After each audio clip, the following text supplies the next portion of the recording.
O anime começa nos apresentando Arel, um garoto que está na idade de receber a bênção da deusa. Nesse mundo, isso é algo concedido ao completar 10 anos de idade, quando a criança recebe uma classe durante um ritual sagrado. A partir daí, ela se torna capaz de adquirir habilidades apropriadas para essa classe. Enquanto Arel toma café da manhã com a família, seu pai, Leon, comenta o quanto está ansioso, já que nem conseguiu dormir pensando em qual classe o filho receberia. A mãe de Arel confessa que está mais nervosa agora do que quando chegou o dia da sua própria bênção. Já a irmã de Arel, Heidi, garante que ele é o melhor irmão que poderia ter, e por isso receberá sem dúvida a classe mais incrível. Leon brinca dizendo que isso pode deixar ele popular com as garotas, mas Arel retruca dizendo que ainda é muito novo para pensar em namoros.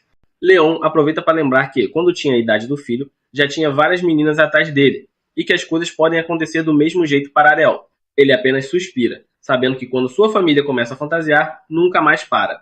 Mais tarde, muitas pessoas se reúnem na igreja para dar início ao ritual de bênçãos. O sacerdote pede que as crianças se aproximem uma a uma, começando pelo lado direito. O primeiro menino a se apresentar recebe a mão do sacerdote sobre a testa, que lança um feitiço permitindo ver a bênção que está sendo concedida.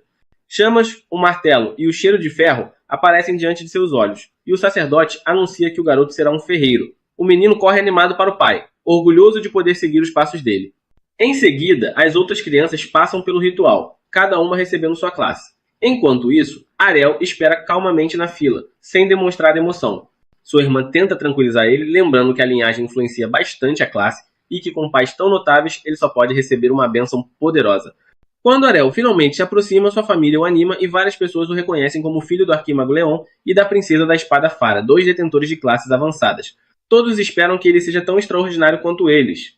O sacerdote pede que Arel feche os olhos para que a deusa revele sua classe em forma de visões. Porém, por algum motivo, ele não vê absolutamente nada. O sacerdote fica confuso, pois não há resposta alguma, e logo percebe a única explicação possível. Arel não possui classe. A revelação choca a todos, mas Arel apenas fica parado, confuso. De volta para casa, seus pais tentam confortar ele, dizendo que continuarão trabalhando mesmo depois da aposentadoria para que ele não precise se preocupar. Leon insiste que não há motivo para falar em morte ou dificuldades, mas Arel responde que não pretende depender dos pais para sempre. Sua irmã, Heidi, reforça que sempre estará ao lado dele, independentemente de como ele se sinta. Arel deixa claro que não está deprimido, já que desde pequeno treina esgrima com a mãe.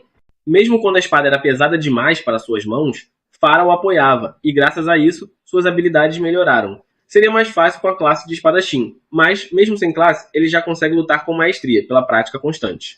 Ainda assim, a realidade é que quase não conseguiu treinar de verdade, já que sua mãe era forte demais para ser um bom parâmetro. Mesmo assim, Arel acredita que esforço é o que importa, e por isso não se desanima. Fara o elogia por sua maturidade, e Leon completa dizendo que ele certamente alcançará a grandeza. Aire, orgulhosa, apenas confirma que já sabia o quanto o irmão é incrível. Seus pais voltam a fantasiar sobre o futuro glorioso que ele terá, e Arel, acostumado com isso, decide ignorar e seguir para o campo de treinamento. Lá, 2 garotos duelam e falam sobre como as habilidades tornam tudo mais fácil, já que seus corpos quase se movem sozinhos. O duelo é interrompido quando percebem que Arel está observando e logo o reconhecem como o garoto sem classe. Ele afirma que está ali para treinar como todos, mas eles não entendem o motivo. Explicam que, sendo espadachins, não precisam treinar tanto, apenas testar habilidades. Para provar sua força, eles reiniciam o duelo e Arel observa em silêncio. Ele nota que já com habilidades de esgrima básica parecem bastante capazes e decide testar eles. Interrompe o duelo para desafiar um deles, mas os meninos ficam incrédulos diante da ideia de alguém sem classe lutar contra um espadachim. Apesar disso, Arel insiste, dizendo que será um bom oponente, o que acaba atiçando o orgulho deles. Um dos garotos aceita o desafio, mas antes pergunta se Arel possui proteção divina mesmo sem classe. Ele confirma, garantindo que estará bem e que o outro não precisa se conter. Essa proteção divina é outra bênção da deusa, diferente da classe, concedida a todos desde o nascimento. Ela funciona como uma rede invisível que cobre o corpo e absorve parte do dano, mas, ao receber golpes demais, pode se esgotar, fazendo com que a pessoa ainda sinta dor. Sabendo que Arel possuía a proteção divina, o garoto não perdeu tempo e lançou sua espada contra a de Arel, com a intenção de esmagar ele. Porém, mesmo diante de um ataque cheio de força, Arel bloqueou facilmente os golpes e contra-atacou. O outro menino, que observava, ficou confuso sem entender por que seu amigo ainda não havia vencido. Arel não se conteve, o que deixou o adversário frustrado, a ponto de pedir ajuda ao companheiro para atacarem juntos. Logo os dois partiram contra Arel, mas ele esquivou-se rapidamente e manteve-se firme, apreciando o desafio. Para ele, enfrentar oponentes próximos de seu nível de habilidade era a melhor forma de praticar. Ao notar que quase se atingiram quando desviou de seus golpes, Arel se perguntou se as habilidades realmente não ajudavam em aspectos como táticas em grupo. Concluindo que aqueles dois ainda eram imaturos, decidiu encerrar a luta com um único movimento, sem dar-lhe chance de reação. A vitória foi clara, mas os garotos reclamaram, dizendo que ele apenas esperou uma abertura para surpreender eles. Arel apenas os desafiou novamente, mas antes que pudessem recomeçar, uma garota ruiva apareceu, ordenando que parassem e perguntando se continuariam a se envergonhar daquele jeito.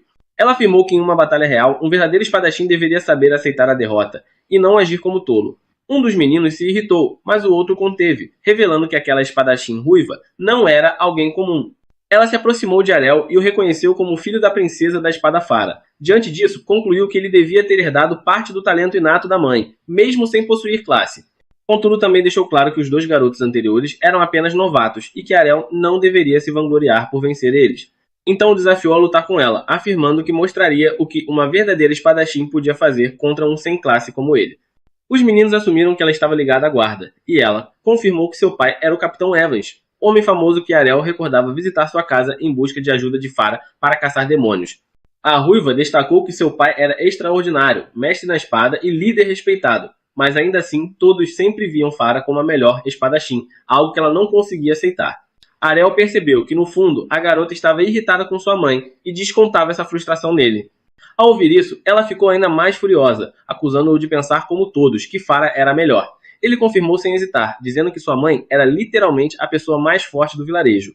A ruiva, inconformada, declarou que provaria ser superior, já que os filhos herdavam os talentos dos pais.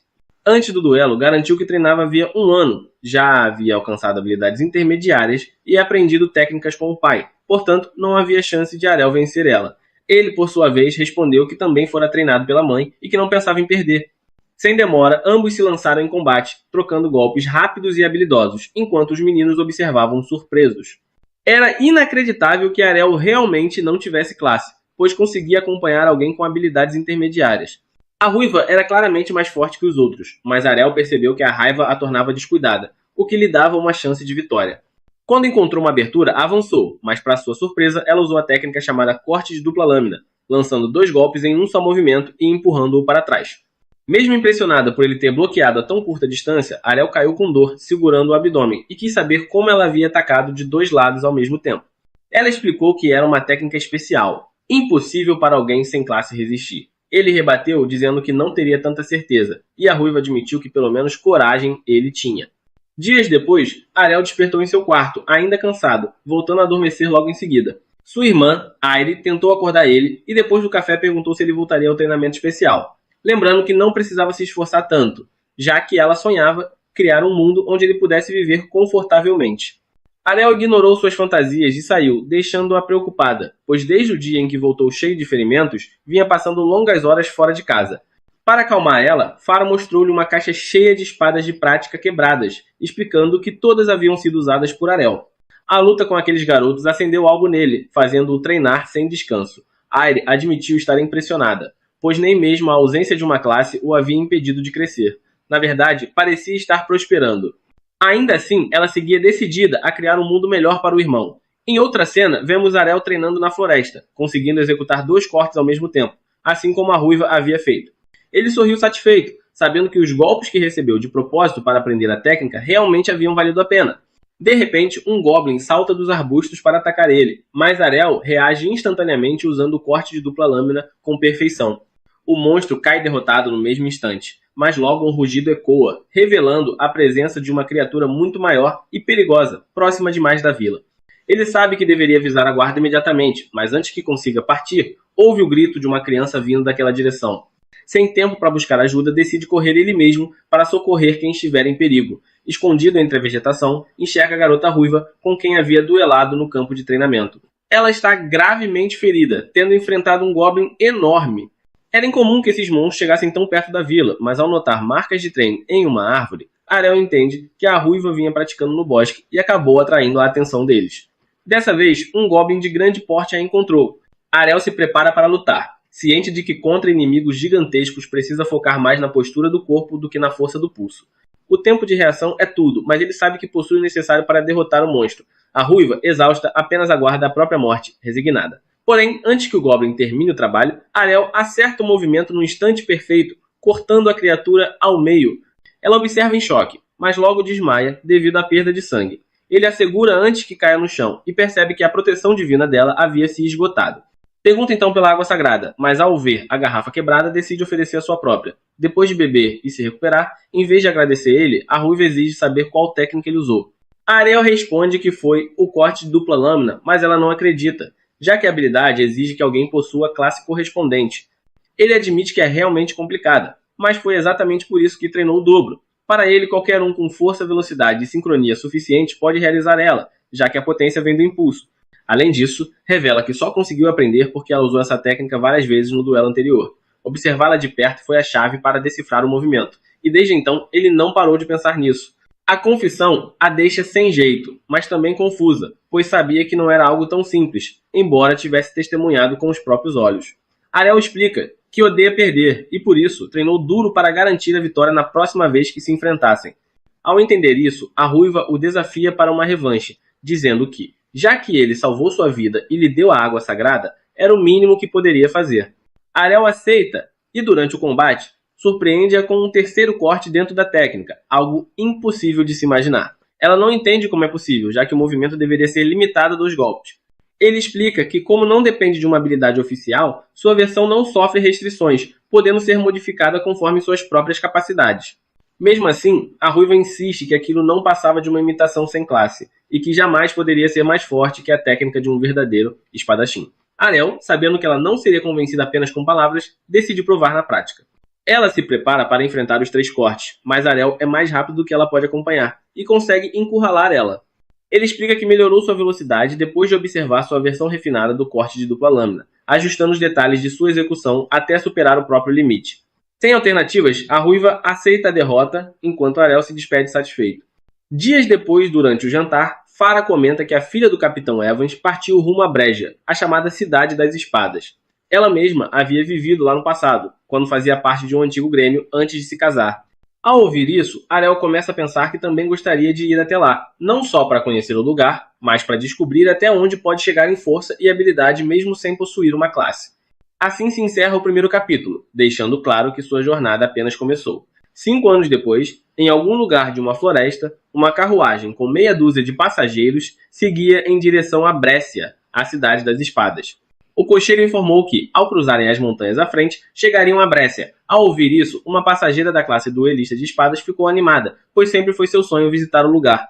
O mesmo podia ser dito de outro passageiro, um bárbaro, mas ele não quis conversar com a mulher por causa de suas roupas.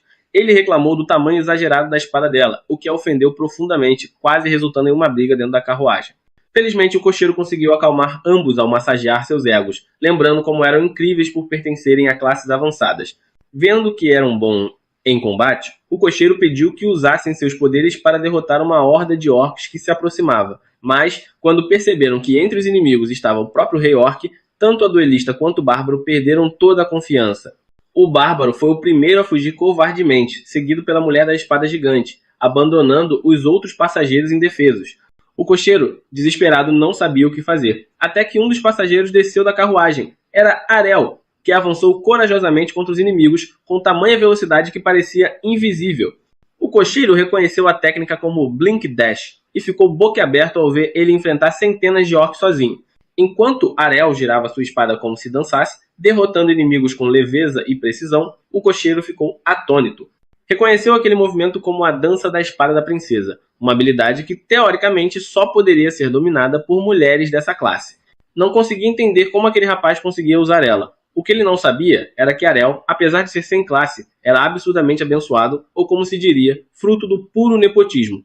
Naturalmente, estava super poderoso. Em pouco tempo, derrotou também o rei orc. Após o massacre, voltou calmamente para a carruagem e pediu que o cocheiro seguisse para Breia, dizendo que queria treinar e se tornar mais forte.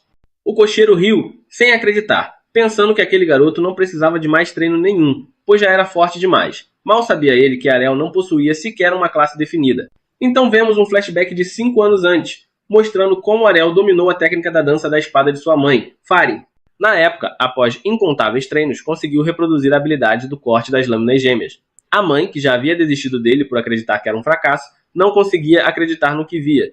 Ao se deparar com a realidade, percebeu o quanto tinha sido uma péssima mãe por abandonar ele tão cedo. Ariel, porém, a acalmou e revelou seu desejo de recriar todas as habilidades dela. Pediu então que Farin lhe ensinasse as técnicas da Princesa da Espada, e foi assim que ao longo de 5 anos acabou dominando-as.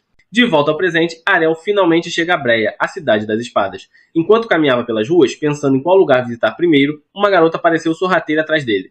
Tentou surpreender ele, mas ele desviou com facilidade, sem sequer olhar. Impressionada, a jovem concluiu que ele era talentoso e logo começou sua propaganda, tentando convencer ele a entrar em sua guilda. Ariel, no entanto, percebeu imediatamente que se tratava de um golpe. Ela provavelmente era de uma guilda pequena, sem nenhum membro, não mostrou interesse. A garota então passou a implorar, prometendo até sair em um encontro com ele se aceitasse. Mas ele recusou friamente, ainda zombando dela, chamando-a de terraplanista, destruindo o coração da pobre garota. Antes de ir embora, teve a ousadia de perguntar qual era a guilda mais forte da cidade. A contragosto, a jovem respondeu, Black Blade, composta por 8 espadachins de rank A. Guiado pela informação, Ariel foi até lá e descobriu com um guarda que precisaria passar por um teste para entrar. Foi se registrar, mas a recepcionista, ao saber que ele não tinha classe, recusou imediatamente sua inscrição e ainda o humilhou. Sem saída, Ariel deixou o local em silêncio. Visitou várias outras guildas, mas todas o rejeitaram pelo mesmo motivo. Depois de tantas portas fechadas, decidiu recorrer ao poder do nepotismo e usar a carta de recomendação que sua mãe lhe dera para entrar em sua antiga guilda. Antes, porém, foi novamente importunado pela garota insistente, que não parava de seguir ele. Desesperada, chegou a se ajoelhar, dizendo que lamberia os sapatos dele se aceitasse entrar em sua guilda. Mesmo assim, Ariel recusou sem dó. Ignorando-a, dirigiu-se ao endereço da antiga guilda de sua mãe, mas, ao chegar, não encontrou nada no local. Antes que pudesse procurar mais a fundo, a jovem que o seguia ficou surpresa ao ver ele ali, chocada pelo fato de ele realmente ter ido verificar aquele lugar. Ela pergunta se ele quer conhecer o lugar deles e aponta para um enorme edifício. Ao ver ele, Ariel supõe que a guilda seja um grande estabelecimento. Curioso, pergunta o que havia acontecido, já que antes possuía uma estrutura tão imponente, e rapidamente conclui que eles haviam caído em desgraça. Ele estava certo. A garota, embora contrafeita, admite que a guilda perdeu sua glória, mas garante que, com o tempo, recuperarão seu prestígio, e que ele ficará chocado. Ela ainda se gaba de que possuem o Rei das Espadas Duplas, e que o dragão presa irá se reerguer. Ao ouvir isso, Ariel lembra das palavras de sua mãe, que havia lhe dito que o chefe de sua antiga guilda era o Rei das Espadas Duplas, e que o nome da guilda vinha de uma de suas habilidades, a presa do dragão. Nesse instante, percebe que aquela era justamente a antiga guilda de sua mãe, e por isso não lhe resta escolha senão seguir ela. Ao entrar no edifício, a garota encontra o pai, o atual chefe da guilda, completamente bêbado. Ela o repreende, lembrando que o médico havia pedido que ele parasse de beber, mas o homem ignora. Em vez disso, aconselha Ariel a não se juntar a eles e ir embora. Enquanto se afasta, Ariel nota que o homem havia perdido uma das mãos. A garota explica que antes do acidente, seu pai fora o segundo homem mais forte da cidade, mas depois de perder a mão, transformou-se em um alcoólatra derrotado. Sentindo-se desanimada, acredita que depois de ver aquela cena, Ariel não vai querer entrar na guilda. Para sua surpresa, ele afirma que vai se juntar a eles, não que tivesse muitas opções. Feliz, ela lhe entrega um formulário, que ele assina. Ao ler ele, a garota percebe que ele não possui classe. Inicialmente, pensa que é uma piada. Pede que ele seja sério, mas Ariel insiste e mostra até mesmo seu certificado oficial. Chocada, ela saca sua espada e o ameaça, dizendo que se não desistir do contrato e sair imediatamente, morrerá. Para ela, já é ruim o suficiente que a guilda esteja à beira da ruína. Aceitar alguém sem classe só agravaria a situação. Diante da recusa de Ariel em sair, a garota começa a gritar, atraindo a atenção da única outra integrante da guilda, uma jovem ruiva que entra na sala. Ela a chama de Lilia e pergunta por que estava berrando. Lilia explica que acreditava ter conseguido um novo membro, mas, para seu horror, descobriu que era alguém sem classe. A ruiva, chamada Rainer, afirma que conhece Ariel, dizendo ser da mesma cidade e garantindo que treinaram juntos.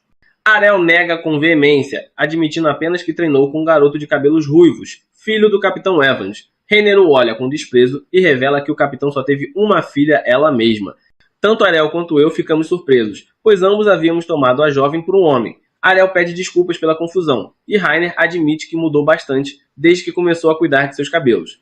Mas não foi só seu cabelo que mudou, todo o corpo dela havia se transformado. Ariel sente vontade de comentar, mas prefere se calar. Reiner conta a Lilia que Arel era o garoto contra quem ela havia perdido antes de viajar, o que deixa Lilia ainda mais impressionada.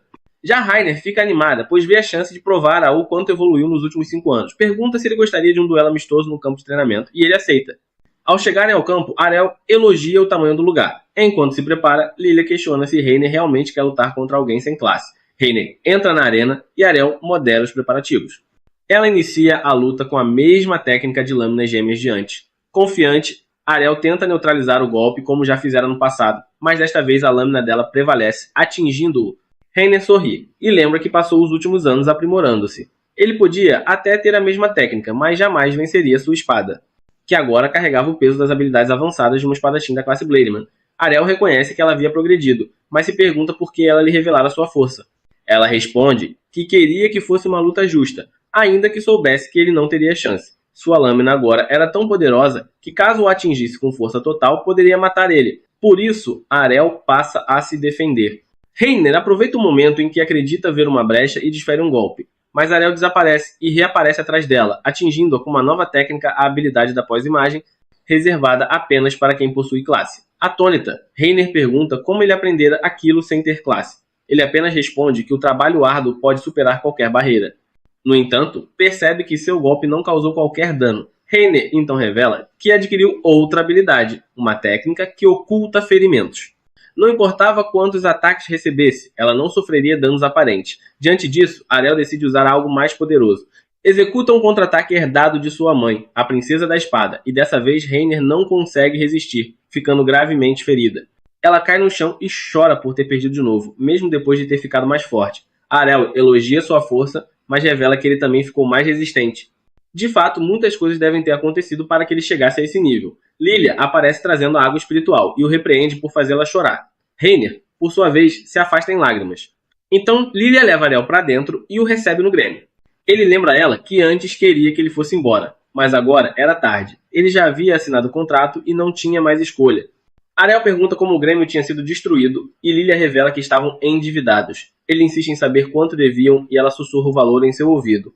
Em seguida, anima-se dizendo que a competição entre grêmios está prestes a acontecer e que, se vencerem, poderão recuperar o dinheiro perdido. É por isso que ela estava procurando um novo membro, já que precisavam de 3 para poder se inscrever. Arel aceita sem hesitar e a incentiva, dizendo que conseguirão.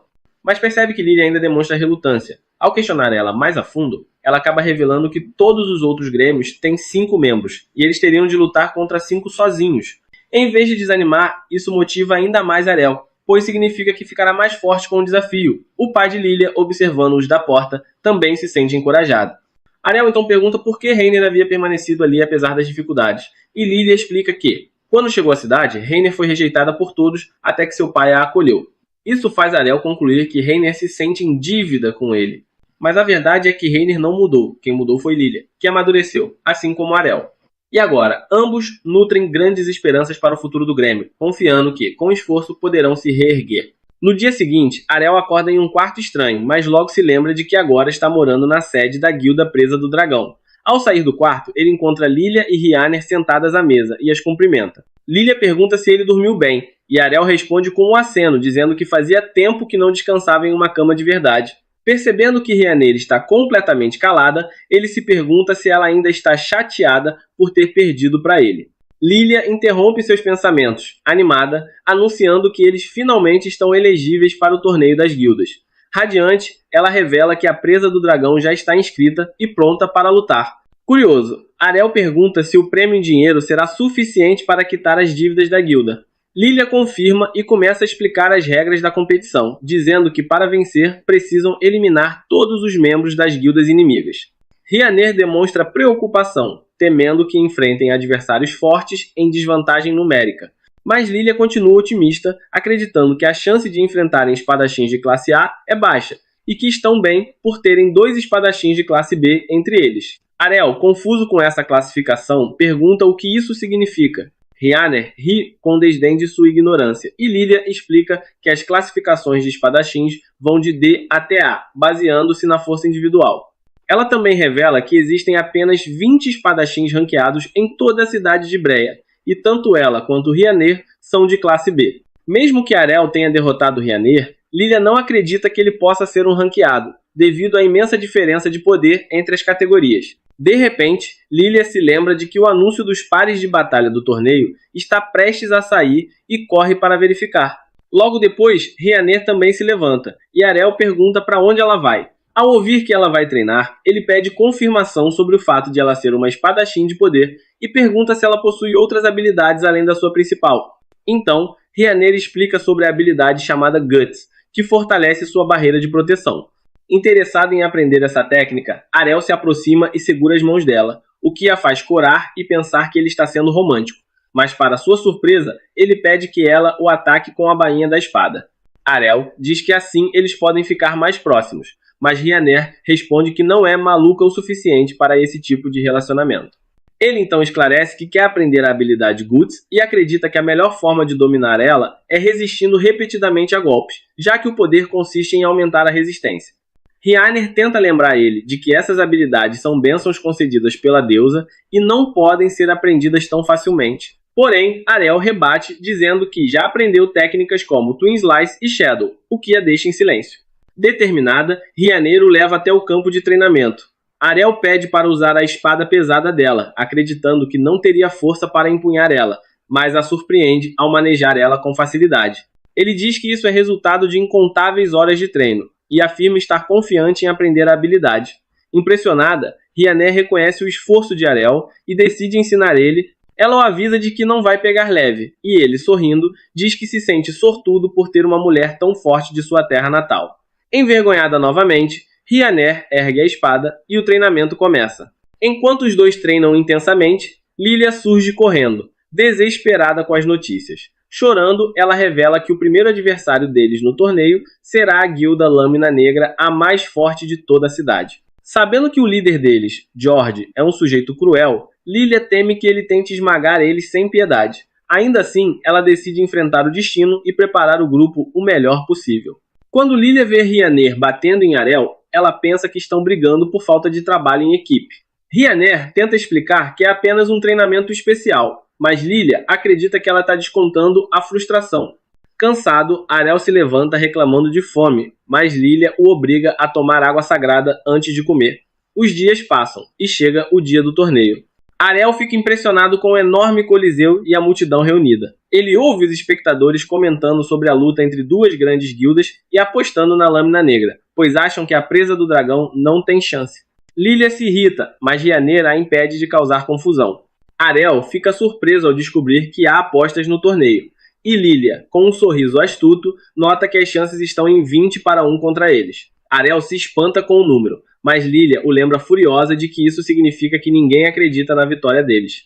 Mesmo assim, ela vê nisso uma oportunidade. Se conseguirem vencer, poderão ganhar uma fortuna e se livrar das dívidas. Ela confessa ter hipotecado sua casa e apostado todas as economias da guilda na própria vitória. Rhaenyra a chama de louca, dizendo que as chances de derrota são enormes, mas Lilia responde que, estando no fundo do poço, não há mais o que perder.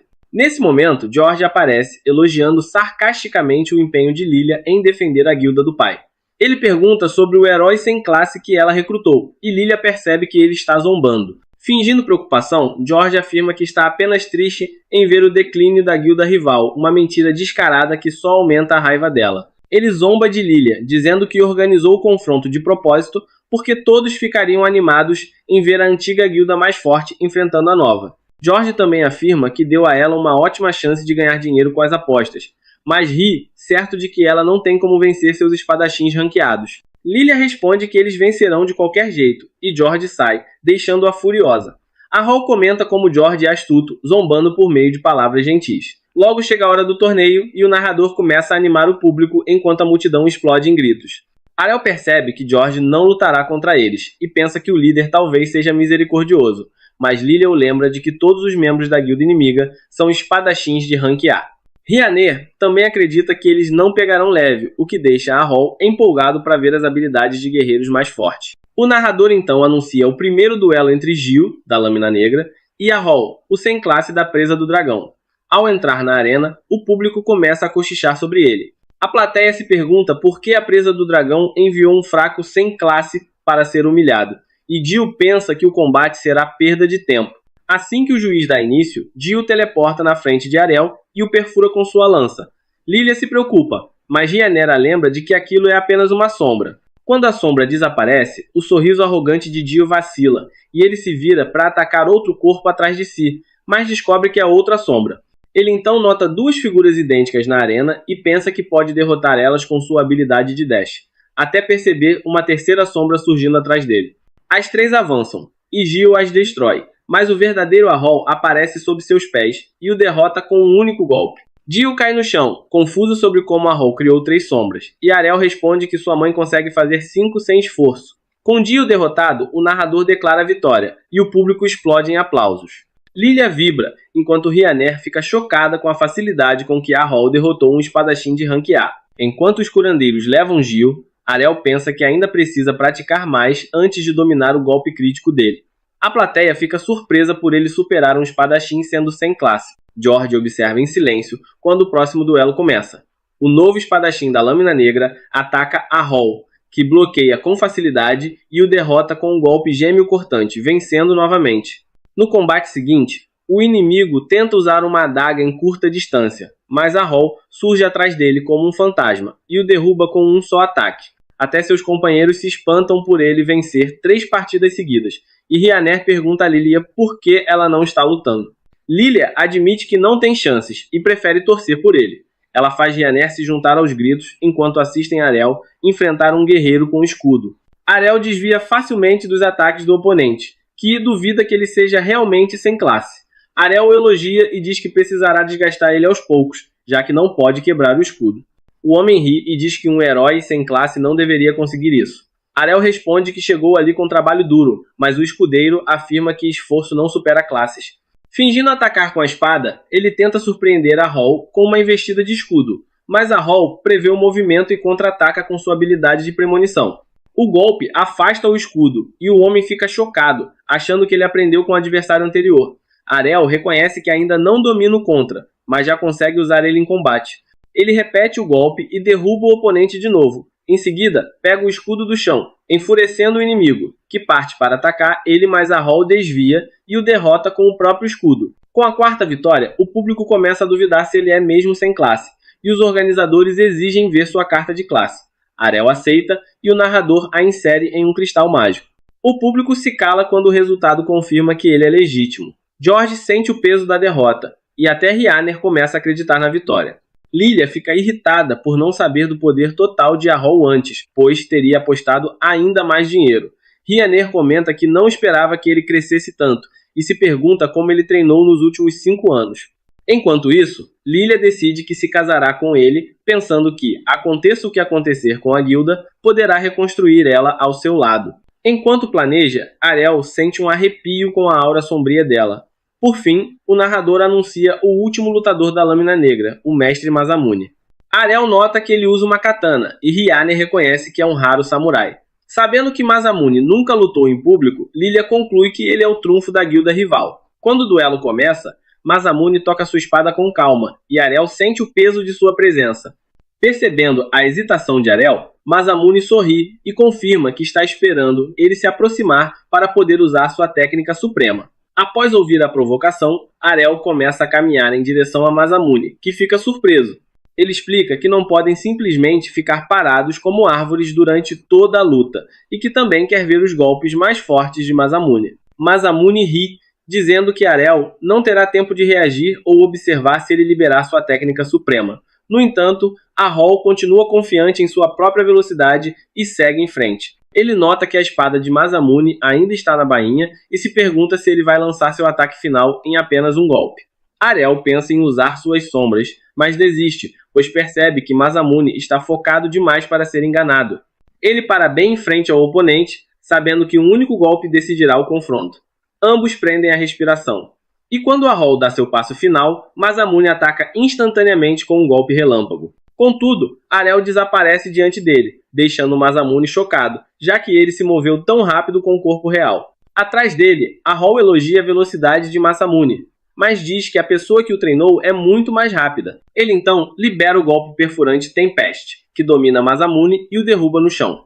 Rhaenyra e Lilia ficam atônitos ao reconhecerem a técnica final da Princesa da Espada. Enquanto a plateia mal acredita que ele venceu, o narrador confirma o resultado, e todos começam a gritar com os Blackblade por terem perdido todo o dinheiro nas apostas. Os dois companheiros de Harrow comemoram a vitória, e Lilia tenta abraçar Arel quando ele retorna. Ele a evita e a deixa cair, explicando que foi apenas um reflexo para se defender, já que sua irmã mais velha o treinou assim. Lilia logo se anima pensando em todo o dinheiro ganho, e Arel nota Rhaenyra com os braços abertos.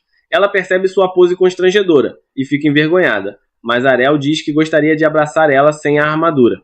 Lilia se oferece para satisfazer ele, mas ele a deixa cair novamente, enquanto George range os dentes, prometendo se vingar dessa derrota humilhante. Os 3 membros da Dragonfang comemoram sua vitória no torneio organizando um grande banquete. Aparentemente, Lilia já tem idade para beber, então ela se serve de uma caneca de cerveja, enquanto Arel e Rhaenyra ficam com sucos, parecendo 2 crianças inocentes. No entanto, Lilia volta a implicar com Arel, e dessa vez começa a implorar para que ele se case com ela. Embora dê para dizer que ela está meio bêbada, é bem provável que, mesmo sóbria, ela fizesse o mesmo. Arel rejeita sua proposta imediatamente, mas Lilia insiste, chegando ao ponto de prometer satisfazer todos os desejos juvenis dele. Arel, por outro lado, já havia deixado claro que não tem interesse em planoterrestres e prefere as redondas como Rhaenyra. Essa frase inesperada deixa Rhaenyra completamente sem reação. Apesar de Arel estar flertando com ela desde que se conheceram, Rhaenyra ainda acha que ele está mentindo. Ele promete que está sendo sincero, mas ela continua duvidando, convencida de que não é atraente, já que passou a vida ouvindo que tem aparência masculina. Enquanto isso, os dois parecem ignorar completamente a presença de Lilia, que continua ali, sendo deixada de lado. Rhaenyra insiste que não possui nenhum charme feminino, ironicamente, enquanto seus encantos balançam sem controle, e Arel, o nosso garoto culto, não consegue tirar os olhos dela. Claro que ele discorda completamente da afirmação de Rhaenyra. Ainda assim, ela deixa claro que não quer se envolver romanticamente no momento, pois seu único objetivo é se tornar a espadachim mais forte do mundo. Lilia, por sua vez, continua firme em sua ilusão e tenta seduzir Arel colocando as mãos em lugares impróprios, dizendo para ele passar no quarto dela caso se sinta cansado. Ela promete uma massagem relaxante, mas Arel ignora totalmente a proposta e diz que preferiria receber a massagem de Rhaenyra, o que deixa Lilia furiosa. Brincadeiras à parte, Arel e Rhaenyra voltam aos treinos e ele continua apanhando bastante dela para tentar copiar sua habilidade de coragem. O mestre da guilda, Rod, aparece depois de ouvir o barulho e pergunta se eles estão fazendo bagunça para aliviar a frustração por terem perdido o torneio, sem saber que eles na verdade foram os vencedores. Lilia rapidamente o coloca no devido lugar, explicando que eles derrotaram a guilda Blackblade. Rod não acredita e pergunta se a Blackblade enviou novatos para lutar contra eles. Mas quando descobre que todos os oponentes eram pelo menos de rank A e que o sem classe Arel derrotou todos sozinho, ele percebe que o garoto é algo realmente especial. Mesmo assim, Rod não se empolga muito, dizendo que Arel logo será recrutado por uma guilda mais poderosa e que a deles está destinada ao fracasso novamente. Lilia, confiante, diz ao pai para não se preocupar, pois tem um plano infalível para manter Arel ao lado deles para sempre, forçá-lo a se casar com ela. Antes que Rod possa reagir, Arel deixa claro que nunca prometeu nada e parte o coração de Lilia mais uma vez. Ainda assim, ele repreende Rod por ter perdido as esperanças e diz que ele deveria lutar até o fim como a própria filha, ou então cortar o outro braço e desistir de vez. Ofendido, Rod grita dizendo que seus dias como espadachim acabaram desde que perdeu um dos braços. Afinal, um duelista de espadas duplas é nada sem suas 2 lâminas. Arel, porém, não concorda, lembrando que ele próprio contrariou as normas e se tornou um grande espadachim através de seu esforço. Rod decide não discutir e vai embora, enquanto Arel e os outros 2 conversam sobre como poderiam ajudar o velho mestre a reencontrar sua paixão pela luta. Arel comenta que gostaria de treinar com Rod para se fortalecer ainda mais copiando suas habilidades. Como isso não é possível no momento, Lilia sugere uma alternativa: explorar o calabouço subterrâneo da cidade. Arel e Rhaenyra aceitam a ideia, e Rhaenyra em especial se anima, pois quer ganhar mais experiência de batalha para o próximo torneio do Deus da Espada.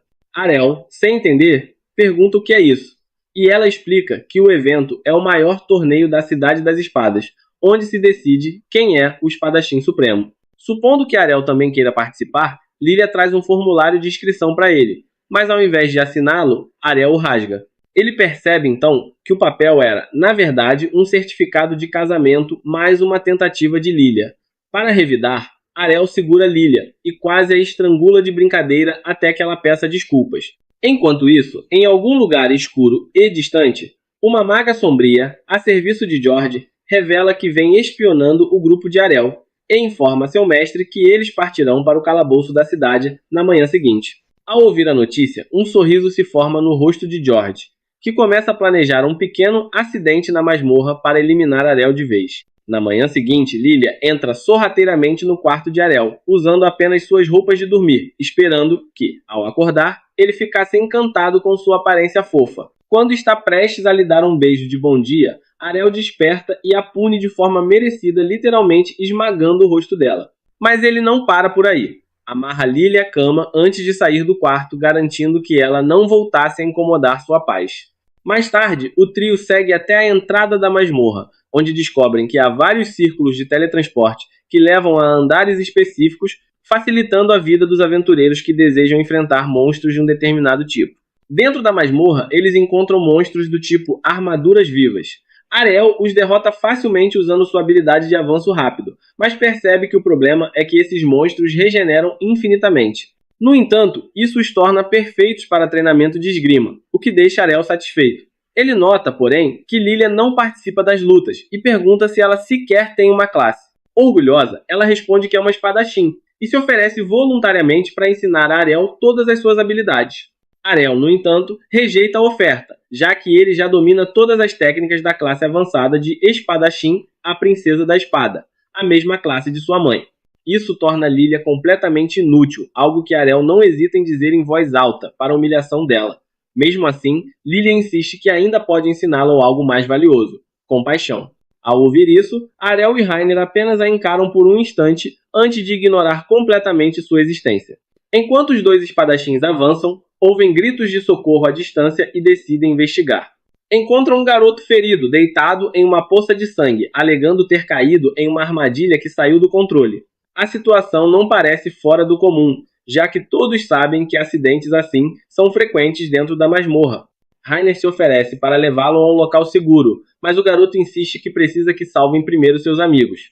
Rainer acha justo e sugere ajudá-lo, porém Lilia os interrompe, afirmando que não deveriam ajudar ninguém sem receber algo em troca, exigindo pagamento. Ironia, já que a mesma garota que queria ensinar compaixão mostra não ter nenhuma. O garoto reconhece Lilia, dizendo já ter lá visto em algumas entrevistas. Ela, vaidosa, espera que tenha sido em uma entrevista sobre espadachins, mas fica desapontada ao saber que foi sobre uma guilda em decadência. Sabendo que ela gosta de dinheiro, ele oferece uma recompensa, e Lilia aceita sem hesitar. Antes de entrarem mais fundo na masmorra, Arel comenta que há algo errado. O garoto sangra, mas se move normalmente, algo impossível se estivesse realmente fraco. Mesmo assim, Lilia insiste que o pagamento é real e continua seguindo o garoto em direção ao local onde estariam seus amigos. Quando chegam, encontram apenas uma sala vazia, sem sinal de ninguém, apenas manchas de sangue e uma única moeda de ouro no chão. Movida pela ganância, Lilia corre para pegar a moeda, ativando acidentalmente uma armadilha de teletransporte. Todos são sugados, inclusive o garoto, que aparentemente não sabia que a armadilha levaria todos os presentes. Eles surgem em um andar completamente desconhecido da masmorra tão profundo que nem mesmo Rainer e Lilia haviam chegado lá antes. O ambiente é vazio e sem saídas, o que aumenta a tensão entre eles. Enquanto tentam entender a situação, o garoto começa a gritar de raiva pelo que aconteceu. Lilia tenta se aproximar dele para exigir explicações, mas acaba chutando a moeda sem querer, fazendo-a rolar até o centro de um portal que se ativa de repente. Dali surge um monstro coberto por um escudo, algo que nenhum deles jamais tinha visto. Surpresos, eles voltam-se para o garoto em busca de respostas. Tremendo, ele confessa que havia sido pago apenas para levá-los até aquele ponto da masmorra, onde seriam transportados para o nível mais baixo e forçados a enfrentar as criaturas mais poderosas, conhecidas como deuses da espada. Antes que pudessem processar completamente a revelação, o monstro desfere um golpe à distância, um corte devastador que decepa parte da cabeça do garoto e destrói parte da parede. Por sorte, Arel havia empurrado Lilia para baixo no momento exato, salvando-a. O monstro usa outra habilidade rápida e prende Arel contra a parede. Ariel revida enquanto os outros ficam assustados. Ele explica que a habilidade é um nível superior do Blind Dash, chamada Passo Divino, e que queria obter lá, por isso deixou-se ser atingido. Ele contra-ataca e trava uma luta de espadas com o monstro. De repente, o monstro usa uma grande habilidade, a Presença Divina. Ela é tão poderosa que as pessoas não conseguem mais se mover. Isso faz Ariel lembrar dos treinos com sua mãe. Após várias tentativas de resistir à presença divina dela, ela disse que ele havia conquistado um pouco. Mas depois de dominar a presença divina, o próximo passo era usar a Ruptura Infinita. Ela o atacou com essa técnica e uma luz brilhou pelo céu. Nesse momento, ele decide usar o mesmo ataque contra o monstro. Ele o acerta jogando uma moeda e a cortando com a espada. O monstro então desaparece. Todos ficam impressionados, perguntam como ele conseguiu derrotar um deus da espada, e ele revela que foi treinado por um. Sua mãe, na verdade, é uma deusa da espada, que se disfarçou de princesa da espada porque não gosta de atenção. Reiner lamenta por ter lutado contra ela, pois seria impossível vencer alguém assim. Como derrotaram um deus, um portal se abre e eles se preparam para sair. Lilia pede para o garoto ir com eles, e ele fica surpreso por terem se importado o suficiente para convidar. Mais tarde, Rod vai ao bar beber. Ele pensa nas palavras de Ariel que tudo de que precisava era um braço. Enquanto reflete, alguns rapazes comentam sobre a armadilha que montaram para os aventureiros e como deixaram um dos amigos para morrer com eles. Rod ouve o nome da guilda e percebe que se trata de sua filha. Ele se aproxima furioso e exige explicações, quebrando a mesa deles. Antes que a briga comece, George aparece sorrindo. Ele diz que veio dar a má notícia de que a filha de Rod e a amiga dela morreram na masmorra. Rod grita desesperado. George foi o mesmo homem que destruiu seu braço, e ele não entende por que agora tiraria também sua filha. Antes que desmaie com a notícia, Lilia e seus amigos entram no bar para celebrar a vitória. Ela vê o pai e George e estranha. George fica chocado ao perceber que eles estão vivos e se pergunta como sobreviveram àquele lugar. Eles admitem que a luta foi difícil, mas com Ariel conseguiram vencer. George não acredita e sai furioso. No quarto, ele grita que havia derrotado Rod ao destruir seu braço e que a princesa da espada sumira. Agora que deveria ser o homem mais forte do reino, precisa competir com um garoto sem classe. Sua raiva desperta uma espada envolta em ódio.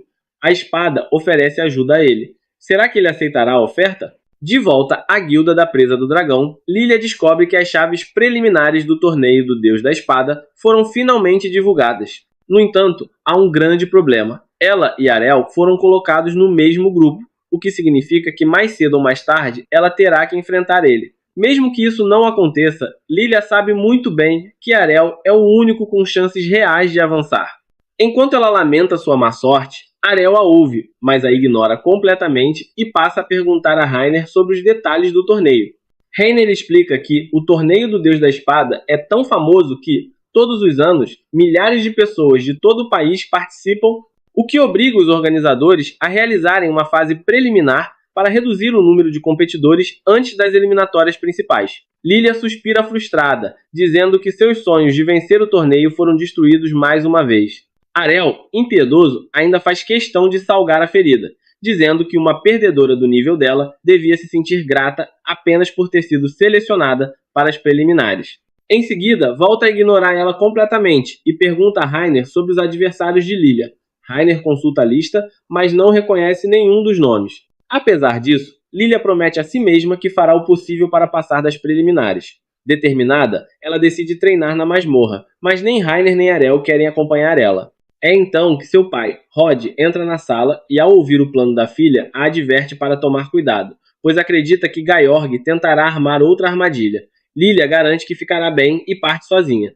Ao ver ela tão corajosa, Rod sente-se inspirado a se recompor e decide abandonar a bebida, determinado a recuperar seu antigo prestígio como espadachim. Alguns dias depois, no local do torneio, as preliminares começam. Como era de se esperar, Lilia é derrotada miseravelmente em suas lutas, sem sequer chegar a enfrentar Ariel. Após suas derrotas, Ariel se aproxima dela, e Lilia imediatamente presume que ele veio zombar de sua performance. Ainda assim, ela o alerta sobre a presença de competidores com habilidades incomuns, e aponta uma espadachim ruiva, dizendo que ele deve ter cuidado com ela. Ariel, confiante em seu próprio poder, não demonstra preocupação. Lilia insiste, explicando que a garota é uma espadachim mágica, uma classe rara, que combina feitiços com golpes de espada, o que poderia representar um desafio real. Ariel agradece pela informação e logo é colocado frente a frente com a ruiva. A garota começa provocando-o, chamando-o de sem classe, mas Ariel não se abala e pede ao locutor que dê início ao duelo. Assim que a luta começa, a adversária começa a lançar uma sequência incessante de bolas de fogo, mas Ariel desvia de todas com facilidade. Ele mantém uma postura relaxada e comenta que ela não domina nem a magia nem a espada, sendo apenas uma amadora que tenta fazer tudo e não se destaca em nada. Furiosa com a humilhação, a ruiva ativa sua técnica especial, Espada de Fogo, transformando sua lâmina em um chicote flamejante que balança de forma imprevisível. Para qualquer espadachim comum, seria impossível se defender, mas Ariel simplesmente desfere um golpe tão forte que o vento de sua espada apaga as chamas da oponente. Em seguida, utiliza o Blink Dash, movendo-se em um instante para trás dela e a nocauteando com um único golpe não letal. Assim, Ariel vence seu grupo com facilidade e avança para a fase principal do torneio. Alguns dias depois, chega o dia do evento principal. Lilia se prepara para sair quando percebe seu pai fingindo dormir no sofá. Ela tenta convencer ele emocionalmente a acompanhar ela para assistir à luta de Ariel, mas Rod se recusa. Lilia suspeita que o motivo seja o medo de encontrar Georg, mas Rod a corrige, explicando que o verdadeiro motivo de sua frustração é outro. No dia anterior, ele tentou empunhar sua espada novamente e percebeu que suas habilidades haviam enferrujado a tal ponto que um homem como ele, que um dia esteve no nível dos deuses da espada, jamais venceria um torneio voltado aos jovens talentos. Lilia fica indignada com o orgulho do pai e tenta fazer ele perceber que existem muitas pessoas no mundo que sequer conseguem entrar no torneio principal, incluindo ela própria. Constrangido, Rod entende o recado e decide acompanhar ela. Enquanto caminham pelas ruas em direção à arena, Lilia comenta que sabia que ele acabaria indo de qualquer forma, ainda que em segredo, só para ver as lutas de Ariel e Rainer, pois se importa profundamente com todos os membros da guilda. Rod sorri, afaga a cabeça da filha e se sente feliz por ela conhecer ele tão bem. O torneio principal está prestes a começar e a tensão é palpável. Mesmo Rainer, que costuma parecer tão confiante, treme de nervosismo. Sentada, balança as pernas, inquieta, até que Ariel a avista e se aproxima. Ela, distraída, não percebe sua presença e se assusta quando ele chega perto, gritando para que ele não a assuste daquele jeito. Ele percebe imediatamente que algo está errado, pois nunca viu Rainer tão nervosa antes. É claro que nem todo mundo pode ser um gênio sem classe como Ariel. Pessoas normais têm motivos para temer competições desse nível. Afinal, trata-se do torneio principal, o maior palco em que ela já esteve em toda a sua vida. Além disso, o fato de não saber contra quem será sorteada só aumenta a tensão. Ariel tenta tranquilizar ela, dizendo que tudo ficará bem. Rainer, por sua vez, comenta que pensou na possibilidade de ser colocada contra ele, e se pergunta como seria lutar com Ariel em um duelo oficial. Pouco depois, o torneio começa, e o primeiro a lutar é ninguém menos que Georg. Para a surpresa de todos, seu oponente é Ariel. Assim que o nome dele é anunciado, Rainer se emociona e segura a mão de Ariel por um instante. Ele, confuso, pergunta o que aconteceu, mas ela disfarça, dizendo que foi um engano, e então deseja boa sorte a ele. Lilia, é claro, assiste de longe e grita, incentivando Ariel a acabar com o orgulho de Georg. Porém, quando Georg entra em campo, o ambiente muda completamente. Ele está irreconhecível. Um chifre surge em sua testa, e seus dentes caninos atravessam o lábio inferior. Ele parece um demônio, aliás. Ele é um demônio. O público entra em pânico, sem entender o que está acontecendo.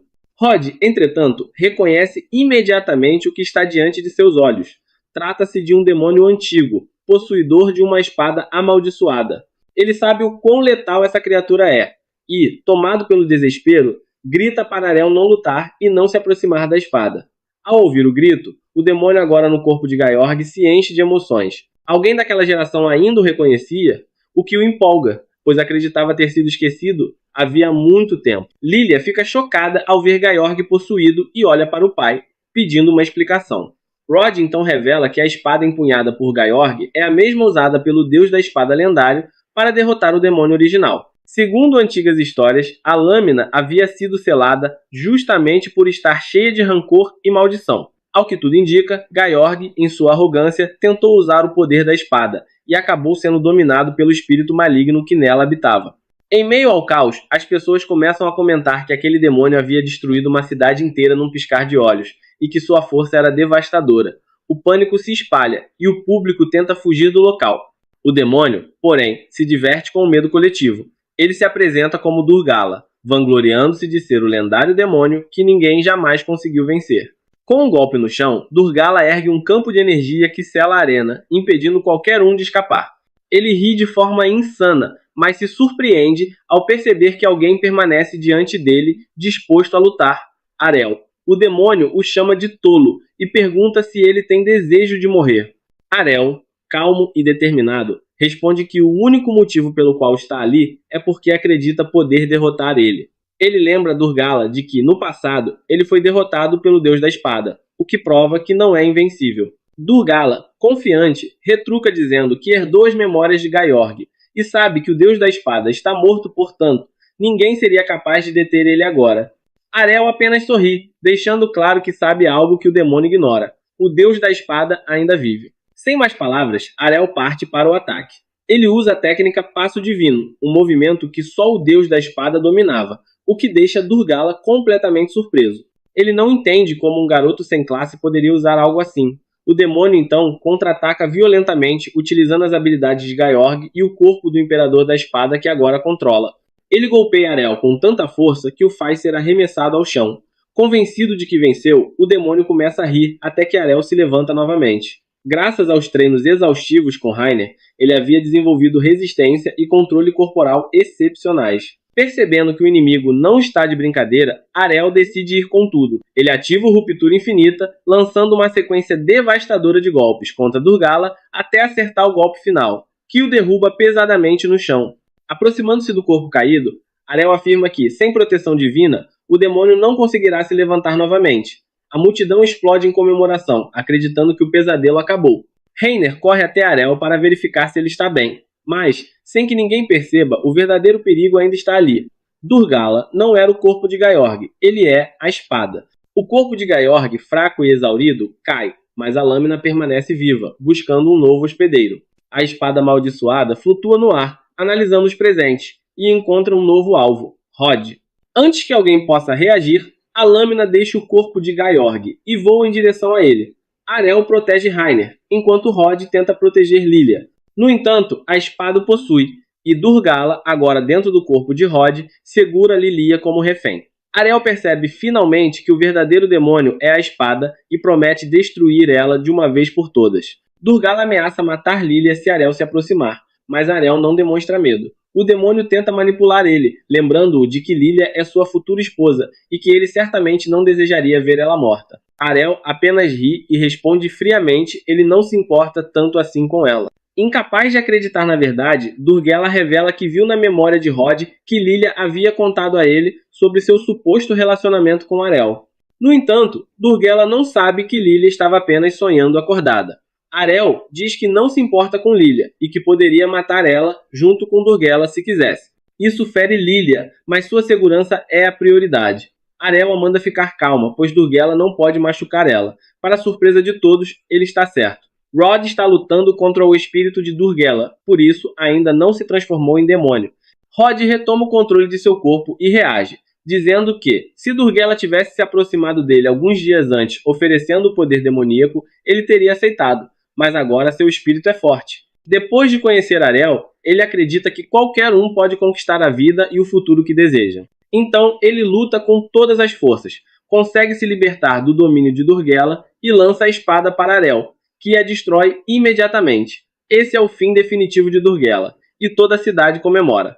Bem, na minha opinião, o torneio deveria acabar ali mesmo, e Arel ser declarado vencedor. Mais tarde, de volta à guilda, Rod havia recuperado sua paixão pela esgrima. Graças à fama que Arel trouxe para o grupo, muitos novos recrutas apareceram querendo treinar sob sua tutela.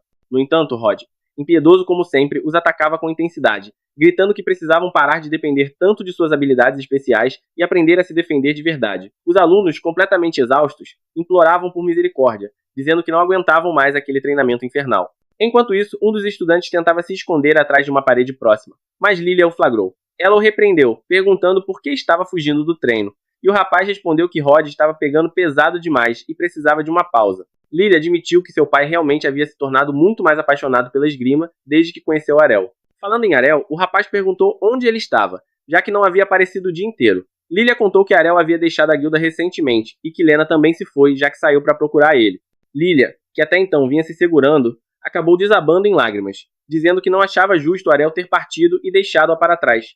Enquanto isso, Ariel estava a caminho de sua cidade natal. O cocheiro ficou surpreso ao saber que ele havia vencido o torneio do Deus da Espada durante sua breve estadia na cidade e perguntou se ele tinha certeza de que queria ir embora no auge de sua fama. Ariel respondeu que não havia mais nada para aprender ali, então não fazia sentido continuar. Além disso, ele queria voltar para casa para finalmente testar suas habilidades, afinal. Com tudo o que havia aprendido, talvez agora ele fosse capaz de derrotar sua própria mãe. Na cidade natal de Ariel, sua mãe estava colhendo flores no jardim quando ele tentou se aproximar silenciosamente. No entanto, antes mesmo de ele chegar perto, ela o chamou pelo nome, sem nem olhar para trás.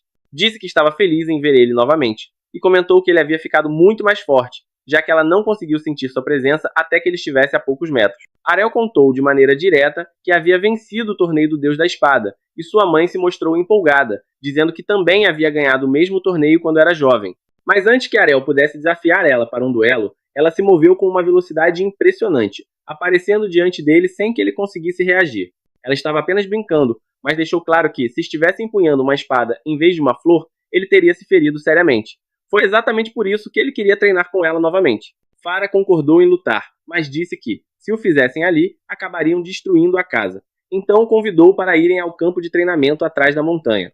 Ele aceitou, animado. Ao chegarem lá, Farah disse que estava curiosa para ver o quanto o filho havia crescido, e sem hesitar, avançou contra ele com um golpe divino. Contudo, após ver o ataque uma vez, Ariel conseguiu reagir a tempo e bloquear ele com sua espada. Em seguida, saltou no ar e lançou uma combinação de cortes divinos e duplo golpe, mas Farah bloqueou todos antes que o atingissem.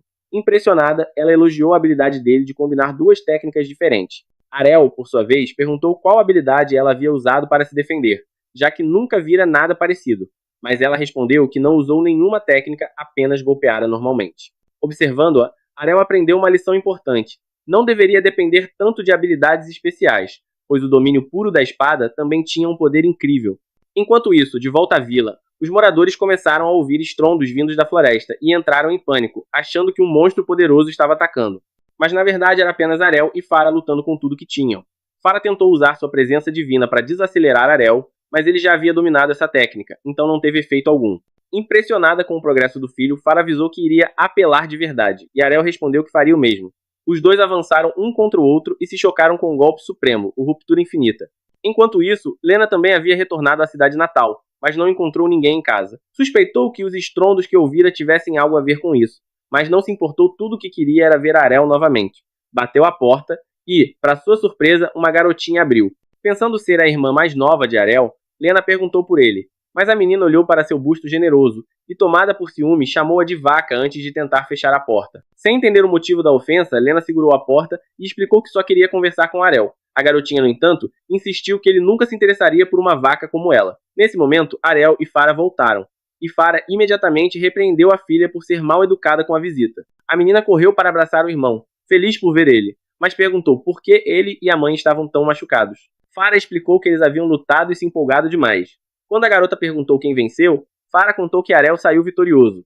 Lena ficou boquiaberta, já que Farah era uma deusa da espada, mas Ariel logo explicou que só venceu porque sua mãe não estava em plena forma, já que deixara de treinar seriamente havia anos. Por isso, ele não queria deixar a vitória subir a cabeça. Farah repreende Ariel, dizendo que ele não deveria falar daquele jeito, pois a faz parecer uma velha senhora. Ele, no entanto, responde com um sorriso que ela ainda é bonita demais para ser chamada de velha. Os dois, junto com Lena, entram em casa e se sentam à mesa para conversar. Farah está curiosa para ouvir sobre as aventuras que o filho viveu na Cidade das Espadas, mas no fundo, o que mais desperta seu interesse é saber como Ariel e Lena se conheceram. Afinal, ela adora histórias românticas. Ariel explica que ele e Lena moraram juntos enquanto ele estava na cidade, o que faz os olhos de Farah brilharem de empolgação. Lena rapidamente esclarece que eles apenas faziam parte da mesma guilda, e que não houve nenhum comportamento inapropriado entre eles. Em seguida, Ariel pergunta por que Lena decidiu aparecer de repente, e ela responde que queria saber por que ele abandonou a guilda sem avisar. Ariel fica confuso, pois tem certeza de que havia deixado uma carta de renúncia oficial antes de partir, então acredita que o problema está resolvido. Mas Lena diz que não era sobre isso, ele poderia ao menos ter se despedido pessoalmente antes de ir embora. Ariel, um tanto alheio, admite que não pensou nisso na hora. Farah interrompe a conversa com um sorriso e comenta que está feliz por ver que o filho tem uma amiga que se importa tanto com ele, a ponto de viajar até ali apenas para visitar ele. Lena, porém, explica que aquela também é sua cidade natal e que voltaria de qualquer forma. Além disso, visitar Arel não era o único motivo de sua viagem. Ela vira-se para Farah e pergunta se a mestra aceitaria ter ela como discípula. Farah fica surpresa com o pedido, sem saber o que responder de imediato. Mas, antes que pudesse dar uma resposta, alguém entra pela porta principal. Farah reconhece a voz de imediato, é Evans. Ele entra apressado, procurando por Farah, dizendo que precisa de ajuda pois ouviu um som assustador vindo de trás da montanha há pouco tempo e teme que possa ser um monstro. Farah e Arel trocam olhares, percebendo que o barulho foi causado pela luta entre eles. Sabendo que seria repreendida se contasse a verdade, Farah mente, dizendo que já havia derrotado o monstro. Evans, aliviado, acredita sem questionar. Com a atenção passada, ele finalmente percebe que Lena está ali e pergunta quando ela voltou. Curioso, Evans pergunta o motivo de Lena estar na casa de Farah. E Farah, divertida, diz que Lena quer aprender tudo o que puder para ser uma boa esposa para Arel. Evans se emociona e começa a chorar de alegria, acreditando que a filha está prestes a se casar. Lena, desesperada, tenta se explicar, dizendo que só queria que Farah ensinasse a aprimorar sua técnica com a espada. Farah, brincalhona, diz que há tempo para aprender tanto a esgrima quanto a ser uma boa esposa. Lena, sem saber o que fazer, pede ajuda ao pai para colocar um pouco de bom senso na conversa, mas, para sua surpresa, ele concorda com Farah.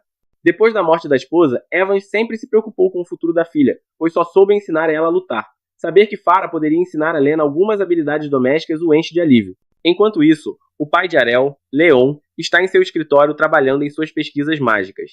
Ele não se surpreende quando Arel entra, pois já ouvira toda a agitação na casa. Arel pergunta como vai o progresso de sua pesquisa, e Leon responde, animado, que está muito perto de uma grande descoberta. Se sua hipótese estiver correta, pode criar uma técnica suprema. Mudando de assunto, ele brinca perguntando se é verdade que o filho trouxe uma namorada bonita para casa. Arel, sem negar, responde que preferiria descrever ela como bela em vez de fofa. Em seguida, fica sério e diz que quer conversar sobre algo importante. Como havia vencido Farah em um duelo de espadas, gostaria que Leon agora o ensinasse magia. Leon, contudo, responde que isso seria impossível. Arel simplesmente não tem capacidade para aprender magia, e seria melhor desistir da ideia. Mais tarde, Arel e Leon terminam de consertar a mesa. Ao guardar as ferramentas, Arel pergunta por que o pai não usou magia para fazer o reparo. Leon explica que Farah prefere quando ele faz as coisas manualmente, mas já que o filho quer ver magia, ele pega uma caneca quebrada e lança um feitiço de reconstrução, restaurando-a por completo. Enquanto arrumam o restante dos materiais, Leon aconselha Arel a não criar expectativas quanto à magia. Ele reconhece que o filho provou que até alguém sem uma classe definida pode dominar a espada, mas explica que magia é diferente. Ela depende de um grande reservatório de mana, e isso não pode ser adquirido com treino. Arel concorda, admitindo que seria impossível usar magia sem mana suficiente, mas pergunta se poderia aprender feitiços caso tivesse mana, mesmo sem ser um mago. Leon responde que, teoricamente sim, mas acha improvável que Arel possua mana, já que, se tivesse, provavelmente teria lançado algum feitiço acidental em algum momento da vida. Porém, Arel insiste, dizendo que tem certeza de que há magia em seu corpo. Ele explica que durante o tempo em que treinava com Lena na Cidade das Espadas, costumava gastar muito da água sagrada da guilda. Certa vez, Lilia foi até o depósito e encontrou várias poções misteriosas para ele usar. Lena o alertou para não beber, pois poderiam ser venenosas, mas, acreditando que beber veneno poderia conceder-lhe resistência a veneno, ele decidiu tomar assim mesmo. No fim das contas, Arel contou que a poção não era venenosa, e que, ao beber ela, sentiu algo diferente se restaurando em seu corpo, algo além da proteção divina. Por isso, ele acredita que aquilo tenha sido mana. Se o que Arel diz for verdade, então seu pai conclui que ele realmente pode ser capaz de aprender magia e decide ensinar ele. Leon pergunta se Arel ainda consegue sentir aquela energia dentro do corpo, e quando o filho confirma, pede para ele tentar mover ela e condensar ela em um único ponto. Arel se concentra e tenta com todas as suas forças. No começo, nada acontece, mas pouco depois, uma tênue luz azul começa a brilhar em sua mão. Seu pai fica eufórico ao ver aquilo, pois, mesmo sendo apenas um pequeno brilho, já é prova suficiente de que Arel realmente possui mana, ainda que em uma quantidade mínima. Logo depois, Arel começa a se sentir tonto, já que aquela pequena luz havia consumido toda a mana de seu corpo. Leon explica que ele precisará trabalhar duro para aumentar o tamanho de sua reserva de mana antes de conseguir lançar feitiços de verdade. Mas como o esforço sempre foi o ponto forte de Arel, seu pai acredita que ele conseguirá em pouco tempo. No dia seguinte, determinado a progredir, Arel vai até a loja de itens e despeja uma pilha de moedas de ouro no balcão, dizendo que quer comprar todas as poções de mana que tiverem em estoque. A partir daí, ele passa a treinar intensamente, enchendo e esvaziando sua reserva de mana repetidas vezes para aumentar ela. 6 meses se passam, e finalmente, a quantidade de mana em seu corpo cresce o suficiente para que ele consiga manter uma esfera de energia flutuando em suas mãos. Seu pai o parabeniza pelo progresso, mas lembra que ainda há muito trabalho pela frente. A reserva atual de Arel equivale apenas a de uma criança de 10 anos. Leon então entrega a ele um pedaço de papel com inscrições mágicas e explica que, normalmente, quem possui uma classe de mago teria o texto mágico dos feitiços gravado diretamente em sua mente. Mas como Arel não tem nenhuma habilidade mágica inata, ele precisará memorizar manualmente o texto de cada feitiço que quiser conjurar, o que tornará o aprendizado muito mais difícil. Por isso, Leon sugere que no futuro Arel vá até a Cidade da Magia para aprender as bases do ofício. No entanto, ele precisará primeiro fortalecer ainda mais sua mana para atingir o nível mínimo exigido para entrar. Mesmo assim, Rainer continuou seu treinamento na casa de Arel, e num piscar de olhos, 3 anos se passaram. Sua futura sogra adorava o chá artesanal que ela preparava, e até mesmo Mira já não a chamava mais de vaca gorda. Tudo parecia correr bem. Mas certa manhã, Mira foi até o quarto de Arel para acordar ele e saiu de lá chorando, com uma carta nas mãos. Quando Rainer perguntou o que havia acontecido, Mira lhe entregou a carta, que continha apenas uma única frase: "Estou indo para a Cidade da Magia. Tchau." 3 anos haviam se passado, mas ele ainda era o mesmo sujeito despreocupado de sempre. Rainer ficou tão triste quanto Mira com aquele abandono repentino, mas no fundo entendia Arel, porque sabia que ele era exatamente esse tipo de pessoa. Farah, por outro lado, suspeitava que Rainer fosse sair correndo atrás dele novamente, então a impediu, pedindo que ficasse com eles. Rainer prometeu que ficaria, o que deixou Farah aliviada. Ela comentou que seus 2 filhos mais velhos, Aya e Arel, também costumavam desaparecer de repente, e ficou se perguntando de quem os 2 adolescentes descuidados tinham herdado esse comportamento. Foi então que Leon entrou na sala, e ficou claro que eles tinham puxado o pai. De qualquer forma, Farah estava disposta a aceitar tudo, contanto que toda a sua família permanecesse segura e saudável. Enquanto isso, Arel estava novamente em uma carruagem, a caminho de Alcel, a Cidade da Magia. O curioso era que o cocheiro era sempre o mesmo, só que dessa vez havia 2 garotas e um garoto chamado Caído viajando junto. Arel ficou inquieto depois de passar horas sentado, então perguntou ao cocheiro quanto tempo ainda levariam para chegar a Ausbel. O homem respondeu que mais 2 dias seriam suficientes e perguntou o motivo da viagem de Arel. Kaido, curioso, supôs que ele estivesse indo se matricular no Instituto de Magia, mas achou estranho, já que Arel parecia velho demais para ser um estudante do primeiro ano. As 2 garotas pareciam ser amigas de Caído e também pretendiam se inscrever no instituto. A garota de cabelos azuis, Kufa, comentou que talvez Arel tivesse falhado nos exames de admissão por vários anos e por isso ainda não tinha entrado.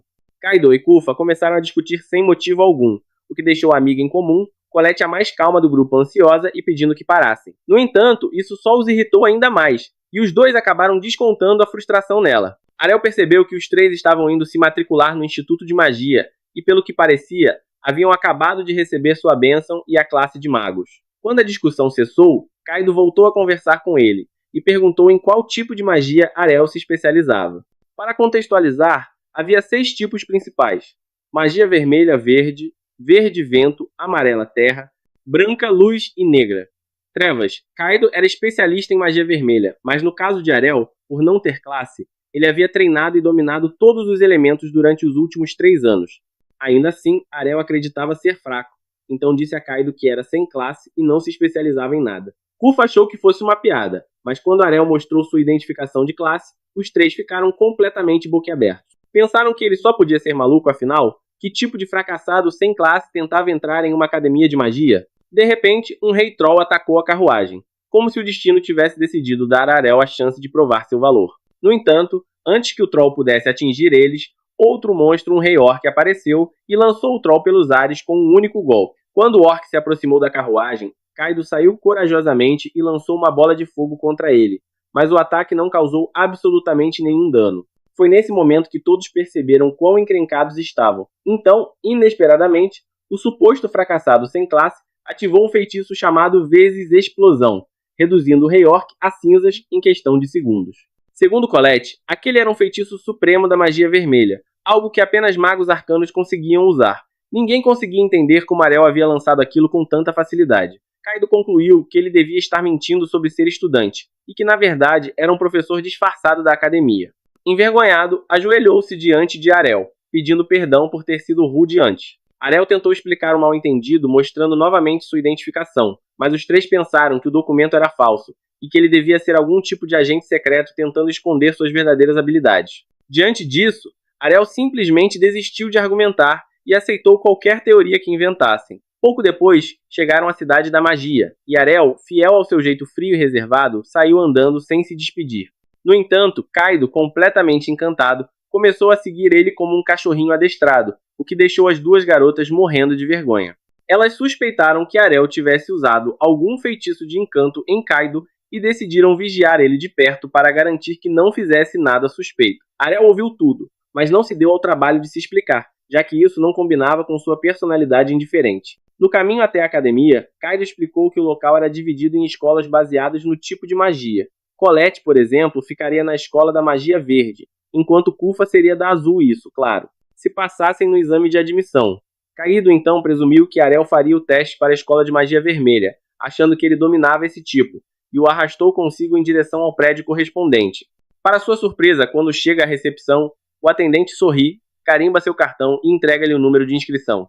Arel pergunta se está tudo bem, mesmo sendo uma pessoa sem classe, e o recepcionista responde que todos têm o mesmo direito de participar do exame e que ninguém será discriminado. Ele percebe que aquele lugar é realmente diferente de Bresta, e então segue em direção ao campo de testes. Lá, vê um grupo de crianças alinhadas enquanto uma delas lança uma pequena bola de fogo contra um cavaleiro metálico e passa no teste. Antes que pudesse entender exatamente o que deveria fazer, um garoto exibido de cabelo vermelho entra na arena de testes e pergunta ao instrutor se ele pode destruir um dos bonecos metálicos. O instrutor, confuso no início, checa o cartão do garoto e percebe que ele é um usuário avançado de magia, uma classe extremamente rara. Todos ficam surpresos e observam o garoto enquanto ele lança um feitiço que cria uma coluna de chamas, engolindo completamente o cavaleiro metálico. O garoto se mostra orgulhoso do que fez, mas outro rapaz de cabelo vermelho comenta que sua flecha poderia fazer melhor. O garoto exibido se irrita e pergunta se ele acha que um simples homem poderia superar um usuário avançado de magia. O garoto ruivo responde desafiadoramente que seu Arel poderia comer ele no café da manhã e cuspir os ossos antes do almoço. O exibido debocha, dizendo que aquilo era uma ameaça vazia e que ninguém poderia igualar sua habilidade de derreter metal. É então que Arel intervém, apontando que o cavaleiro sequer derreteu um pouco. O instrutor explica que os cavaleiros são feitos de mitil, um dos metais mais resistentes do mundo, impossível de ser destruído com facilidade. O garoto ruivo volta a zombar do exibido, dizendo que Arel faria muito melhor. Irritado, Arel lhe dá um tapa na cabeça e entra na arena. Ele decide usar a mesma magia do garoto arrogante, o que surpreende a todos. No entanto, sua explosão é bem menor, apenas uma pequena coluna de fogo, aparentemente inofensiva. O exibido começa a rir, mas logo para quando o cavaleiro se derrete completamente, virando uma poça de metal fundido. Chocado, o garoto diz que a magia de erupção jamais poderia derreter Mitil. Arel explica calmamente que usou uma versão modificada da magia, concentrando todas as chamas em uma única coluna minúscula, gerando uma temperatura intensamente alta, impossível de ser igualada por outro feitiço. Com isso, ele simplesmente deixa a arena e segue para a escola de magia azul, onde uma garota consegue acertar o alvo e passar. Ela fica surpresa ao ver ele ali, mas Arel não perde tempo, lança novamente o feitiço de lâmina de gelo, quebrando o cavaleiro e partindo logo em seguida para a arena da magia verde, deixando o instrutor e os alunos completamente atônitos. Do lado de fora, ele encontra a garota da magia verde, que diz ainda não ter se registrado por estar com medo. Arel lhe dá algumas palavras de encorajamento, ajudando-a a recuperar a confiança, e a acompanha até o balcão de registro antes de seguir com ela até a arena. O teste era simples, produzir uma magia de vento básica e mover o moinho à frente deles. Mas, no típico estilo de Arel, ele conjura um tornado que destrói o moinho em milhares de pedaços, deixando o instrutor em choque. A garota, por outro lado, começa a se assustar novamente, mas Arel a motiva mais uma vez e a empurra para dentro da arena, onde ela finalmente consegue passar. Depois disso, ele também supera facilmente as provas da Escola de Magia da Luz e da Escola Amarela, seguindo então para a Escola de Magia das Trevas. Essa, porém, parecia abandonada, não havia uma alma viva por perto. De repente, ele ouve um som estranho vindo de uma caixa.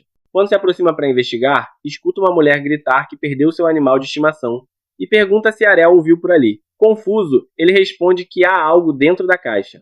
A mulher corre até lá e retira uma estranha criatura, uma espécie de sapo deformado.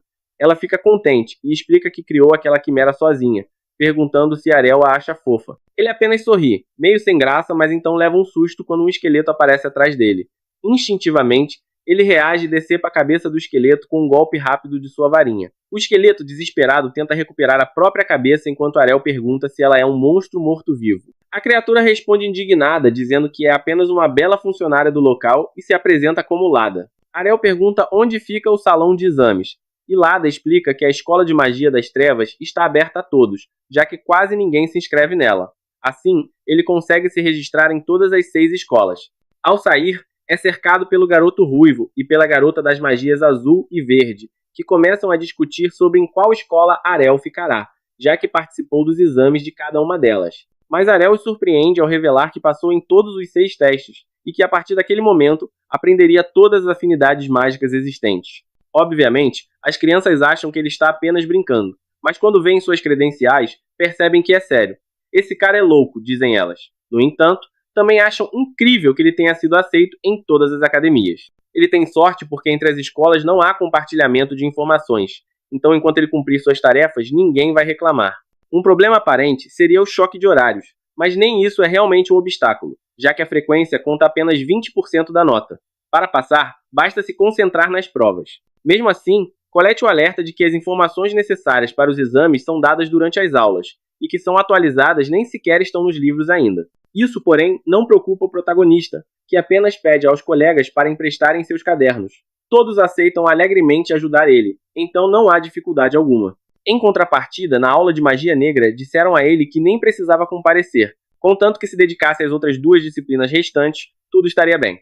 Uma das meninas, no entanto, acha impossível, já que frequentar apenas uma aula já é difícil, mas isso não importa para o protagonista. Na primeira aula que ele frequenta com Kaito, ambos acabam dividindo o espaço com o mesmo garoto irritante de antes. Arel o ignora completamente, o que irrita Royce, que ainda não consegue acreditar no que aconteceu anteriormente. Para ele, não há como um mago como ele ser inferior a um simples lançador de feitiço. Mas Arel o corrige, dizendo que não é um lançador de feitiço. Royce fica confuso, então ele seria um mago experiente? Mas Arel também nega isso, não é mago, nem arquimago, nem nada do tipo. Royce fica à beira da loucura por não conseguir entender o que Arel realmente é. Até que chega um professor careca. Royce o cumprimenta respeitosamente e pergunta de que classe Arel faz parte. O professor responde que ele não tem nenhuma classe. Royce fica completamente pasmo, sem entender coisa alguma, enquanto o professor começa a aula explicando o básico do básico. Segundo o professor, os lançadores de feitiços costumam ter as magias gravadas mentalmente e conseguem conjurar elas sem muito esforço, mas aprender cada feitiço manualmente torna o processo mais eficiente. Dessa forma, consome-se menos mana e o corpo se cansa menos. Além disso, quem domina bem esse método pode até reorganizar o feitiço, tornando-o mais poderoso. Isso chama a atenção de Kaito, pois foi exatamente o que Arel fez, embora ele nunca tenha visto isso como algo avançado. Para Arel, era algo comum, já que seu pai costumava combinar feitiços todos os dias apenas por diversão. Mais tarde, Arel participa da aula de Colette, que lhe parece muito mais interessante, já que na anterior não aprendeu nada novo. Dessa vez, o objetivo é aprender a voar. Colette acha estranho que ele não saiba, já que domina magia avançada. Arel explica que certa vez pediu ao pai que o ensinasse, mas o homem recusou, dizendo com seriedade: "Nesta casa, a magia de voo é proibida." Arel nunca entendeu o motivo do trauma, mas agora não se importa. É hora de aprender. A professora inicia a aula pedindo que todos imaginem uma corrente ascendente de ar os sustentando. Assim, alguns alunos começam a flutuar lentamente. A técnica funciona com a maioria, mas Arel, por não possuir uma classe, não tem o feitiço em mente e precisa improvisar. Ao seu lado, Colette tenta e acaba flutuando de forma graciosa, até perder o equilíbrio e cair de costas. Os colegas riem, mas ela não se envergonha e apenas quer continuar tentando, o que inspira Arel. Motivado, ele decide agir. Cria um feitiço sob os próprios pés, mas acaba sendo lançado pelos ares e despenca de forma desastrosa. Colette corre para ajudar ele, e nesse momento aparece um rapaz arrogante, exibindo-se ao mostrar como se deve voar corretamente. Ele afirma que estuda apenas magia de voo desde que se tornou lançador de feitiços, e por isso venceu todas as corridas aéreas. Essas corridas consistem em percorrer um circuito voando para ver quem chega primeiro, algo que desperta o interesse de Arel, que diz que também quer participar. O rapaz ri e lembra que ele nem sabe flutuar, mas Arel responde confiante que conseguirá com prática. Curioso, o garoto pergunta à professora quando será a próxima corrida, e ela simpaticamente responde que será em 2 meses. O garoto então o provoca, dizendo que qualquer um pode aprender a flutuar em um dia, mas voar com controle exige ao menos 6 meses de treino. Portanto, seria melhor desistir e tentar no próximo ano. Arel, porém, ignora completamente o conselho. Observa atentamente a forma como o garoto voa e percebe detalhes que pode aperfeiçoar. Colette pergunta se ele vai desistir, mas Arel afirma que 2 meses são tempo suficiente. O tempo passa. Alguns dias depois, Kaido visita a Escola Verde com as 2 garotas, já que Colette havia perdido um item lá. Ele se pergunta por que as meninas precisaram de sua ajuda tão tarde, e Kufa explica que está com medo por causa de boatos assustadores. Apavorado, Kaido cobre imediatamente os ouvidos, e Kufa começa a provocar Law por ser um medroso. Ele lembra que ela está literalmente se escondendo atrás de Colette, e Cufa tenta se justificar com desculpas fracas. Enquanto os dois discutem, Colette pede que fiquem quietos, já que é meia-noite. De repente, as crianças percebem um fantasma atrás dela e começam a gritar de pavor. O fantasma entra no prédio pela janela e cobre a boca de Colette para impedi-la de gritar. Kaido ameaça o fantasma, exigindo que solte sua amiga. Quando ele tenta lançar um feitiço, o fantasma levanta as mãos em sinal de rendição e tira o capuz, revelando ser Arel. Ele pergunta o que as crianças estão fazendo tão tarde, e elas, por sua vez, querem saber por que ele está vagando como um espírito. Arel aponta para os pés flutuando acima do chão e explica que tem praticado suas habilidades de voo todas as noites. Cufa fica aliviada ao ver que o fantasma não era real, enquanto Kaido se preocupa com a saúde de Arel. Ele os tranquiliza dizendo que está bem, pois está dormindo ao mesmo tempo em que mantém o feitiço ativo. As crianças ficam chocadas com o fato de ele conseguir dormir enquanto usa magia, mas Arel confirma que faz isso para economizar tempo. Ele afirma que esse método é ótimo para a recuperação, embora Cufa ache impossível que dormir desse jeito seja bom para o corpo. Como Arel insiste que funciona, ela desiste de discutir e se impressiona com a capacidade dele. Enquanto isso, Kaido percebe o quanto tem relaxado em seus próprios treinos. Ele diz a Arel que, embora nunca alcance o mesmo nível, vai se esforçar mais para dominar suas próprias técnicas. Arel o lembra de primeiro superar o medo de fantasmas, e as meninas também se sentem inspiradas a trabalhar mais.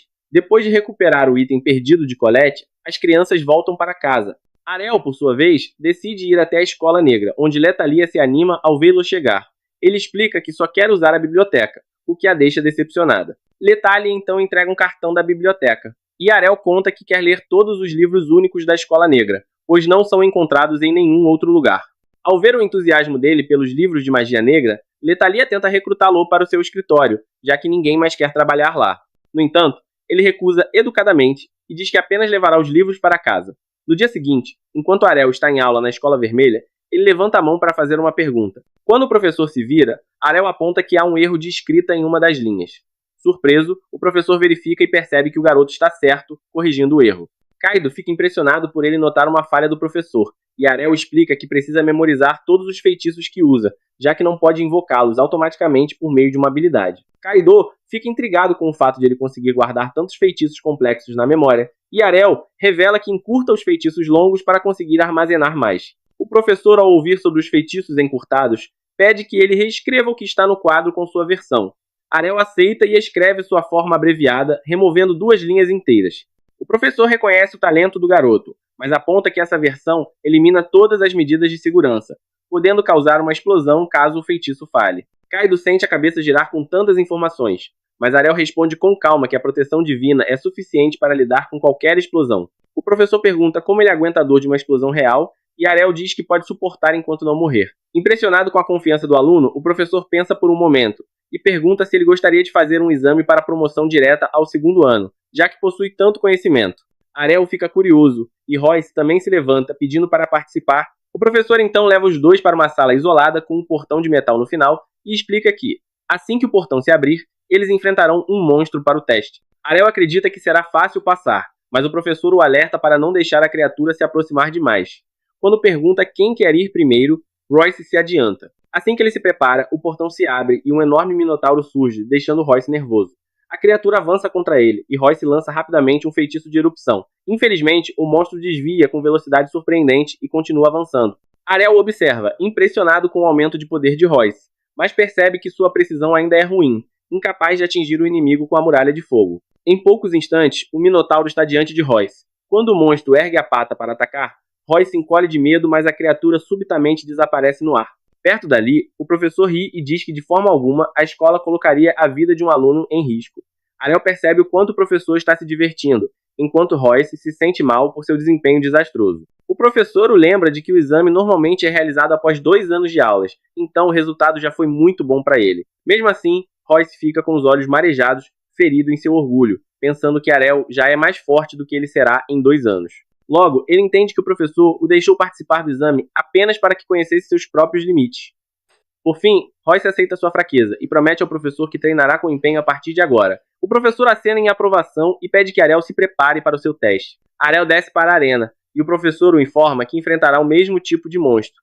Assim que ele se posiciona, o portão se abre e outro minotauro surge. No entanto, Arel nota que esse é diferente do anterior, e até o professor parece confuso. De repente, outra instrutora entra às pressas, dizendo que pensava que ele estava conduzindo um exame, e revela que liberou por engano um minotauro de nível superior para Arel enfrentar. O professor fica em choque. Na arena, o poderoso minotauro parte em disparada na direção de Arel. Ele permanece calmo e conjura 2 lanças flamejantes, deixando os professores impressionados. A instrutora Bacchus comenta que, embora as lanças menores sejam mais fracas que o feitiço de erupção, são muito mais eficazes contra alvos em movimento. Arel lança as lanças em direção ao monstro, mas o minotauro surpreendentemente salta por cima delas. O professor observa que é natural para um minotauro de nível elevado possuir tamanha inteligência, e se pergunta se ele seria capaz de escapar de uma armadilha de teletransporte. Temendo que Arel estivesse em perigo, o professor oferece ajuda, mas o garoto responde que está tudo sob controle. A instrutora Bacchus lembra que ataques frontais não funcionam contra essa criatura, então Arel muda de estratégia. Ele controla as lanças e as faz atacar o minotauro por trás, perfurando facilmente suas costas. Quando o monstro é derrotado, a instrutora pergunta se Arel havia adicionado um efeito de rastreamento às lanças. Ele confirma com um aceno, dizendo que modificou o feitiço para incluir essa habilidade. Em seguida, Arel incinera o minotauro derrotado com um feitiço de erupção, reduzindo-o a cinzas. O professor fica impressionado com o desempenho de Arel, reconhecendo que ele está no mesmo nível do melhor aluno da escola. Ele pensa que é impossível alguém sem classe definida ser tão poderoso e suspeita que o sistema pode não ter identificado corretamente a classe de Arel. Quando o garoto sobe de volta da arena, pergunta ao professor se passou, com um sorriso confiante. A instrutora Bacchus confirma que o resultado é claro, e diz a ele para começar a frequentar as aulas do 2º nível. Mais tarde, Kaido fica sabendo da promoção de Arel e começa a se gabar para as meninas. No entanto, Arel não parece muito animado, explicando que só conseguiu fazer o exame graças à recomendação de seu professor. Ele comenta que talvez as outras escolas não lhe deem essa oportunidade, e as meninas percebem que ele está planejando tentar a promoção nelas também. Na verdade, o objetivo de Arel é ser promovido em todas as 6 escolas, o que deixa todos completamente sem palavras. Na manhã seguinte, Arel não perde tempo, e vai diretamente atrás da professora da classe azul, pedindo que ela o deixe fazer um exame de promoção para avançar para o próximo grau. Porém, a professora não está convencida das habilidades dele, e explica que esses exames acontecem apenas uma vez por ano, e quando chegarem, ele poderá se inscrever e testar suas capacidades. Mesmo assim, Arel não pretende deixar ela ir tão facilmente e afirma saber sobre o sistema de recomendações da professora. Se ela o recomendar, ele poderá fazer o exame imediatamente. A professora confirma que essa é realmente uma regra, mas que ela só é usada para alunos excepcionais, 1 em 1 milhão em termos de talento. Arel então pede que ela veja sua magia apenas uma vez e decida por si mesma. Com um suspiro cansado, ela diz que, se ele começar a frequentar as aulas regularmente, então ela avaliará sua magia e determinará se ele merece a promoção. Arel faz uma careta, dizendo que assistir aquelas aulas estúpidas é a pior coisa que ele poderia fazer naquele momento. Isso irrita profundamente a professora, que começa a gritar, perguntando se ele acha sua aula inútil. Ele responde que suas aulas podem ser úteis para iniciantes em magia básica, mas, para ele, são repetitivas e entediantes. O rosto da professora fica vermelho de raiva, enquanto ela afirma que somente ela decidirá se a magia dele é básica ou não. O plano de Arel dá certo, e ele suspira aliviado, feliz por finalmente ter a chance de aprender magias mais avançadas após o exame. A instrutora leva Arel até uma arena, enquanto Kaal observa lá de cima, questionando por que ele provocaria Hengel, a professora da Escola Azul, já que ela está a um passo de se tornar uma arquimaga, um nível supremo para qualquer mago. Mas Arel não se importa nem um pouco, permanecendo firme na arena. Hengel explica que as regras são simples. Nenhum ataque físico é permitido, e se ele vencer o duelo, ela permitirá que ele faça o exame de promoção.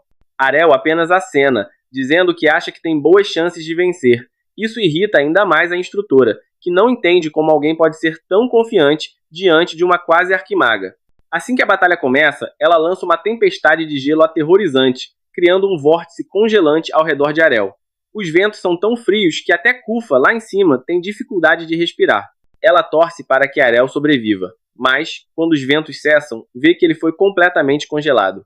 Hengel sorri, dizendo que, como muitos outros, ele parecia ser só papo e nenhuma ação. Ela então se vira para Kufa e explica que, em batalhas simuladas, deve-se começar com um feitiço forte para pegar o oponente de surpresa e terminar a luta rapidamente. Mas antes que possa comemorar, o gelo começa a rachar, e Arel o atravessa com um soco. Hengel percebe que ele foi rápido o suficiente nas invocações para criar escudos de gelo ao seu redor, protegendo-o do pior do ataque. Ela elogia sua agilidade, mas afirma que isso não será suficiente para vencer. Ariel responde que só saberão tentando, e convoca várias lanças de gelo. Hangel não se impressiona, dizendo que aquilo é a magia mais básica que um aprendiz aprende, mas Kufa fica chocada ao ver Ariel dobrar a quantidade de lanças que já havia criado, algo muito acima do que um iniciante conseguiria. Hangel sorri, dizendo que não é ruim para um novo aluno, mas ainda está longe de ser algo que cause problemas a ela. Em vez de defender com uma parede de gelo, ela decide igualar o ataque produzindo suas próprias lanças. As lanças colidem no ar e explodem, e Ariel percebe que deveria ter esperado isso de uma instrutora, e que talvez a estivesse subestimando. Hangel percebe que ele é o estudante que teve a melhor nota no exame de entrada, e imagina que lanças de gelo sejam seu feitiço principal, mas afirma que isso não funcionará, já que também é o principal feitiço dela. Mesmo assim, Ariel não recua e decide testar ao máximo. Ele prepara outra leva de lanças, agora dobradas novamente. Hangel sorri e iguala o número, dizendo que pode criar centenas quando quiser. Kufa não acredita no nível da batalha, mas Ariel ainda não parou. De repente, ele cria 100 lanças de gelo à direita de Hangel, depois à esquerda e até atrás dela, cercando-a completamente. Isso a pega desprevenida, pois multiplicar lanças é simples, mas mudar sua direção exige uma magia complexa. Ela percebe que suas próprias lanças não conseguirão defender ela disso, e usa uma parede de gelo para se proteger. Ela não entende como as lanças de Ariel continuam tão fortes, já que deveriam enfraquecer quanto mais fossem multiplicadas. Então decide jogar estrategicamente. Sabendo que ele não pode quebrar sua parede, ela preserva sua mana e espera para desferir um último ataque quando o mana dele se esgotar. Mas, antes que ela pense no golpe final, Ariel decide lançar seu feitiço final primeiro. Hangel fica confusa, certa de que ele não deveria ter mana suficiente, mas é surpreendida quando ele começa a ativar seu último encantamento. Hangel fica confusa, pois tem certeza de que Ariel não deveria ser capaz de romper suas grossas paredes de gelo, nem ter mana suficiente para continuar lutando. Mas tudo fazia parte do plano dele. Agora que ela mesma está presa dentro de suas próprias paredes, Ariel invoca uma enorme lança de gelo acima dela, e a lança diretamente contra seu alvo. Hangel entra em pânico e ergue um escudo de gelo, mas ele não é forte o bastante para bloquear completamente o ataque. A lança atravessa o escudo e atinge Hangel com um estrondo. Ariel solta um suspiro de alívio, admitindo que derrotar ela foi realmente difícil, enquanto Kufa fica chocada ao perceber que um aluno acabou de vencer uma professora da academia. Depois disso, ele se encontra com os três do lado de fora, onde Kufa informa aos outros que Hangel decidiu promover Ariel sem que ele precise passar pelo exame de promoção.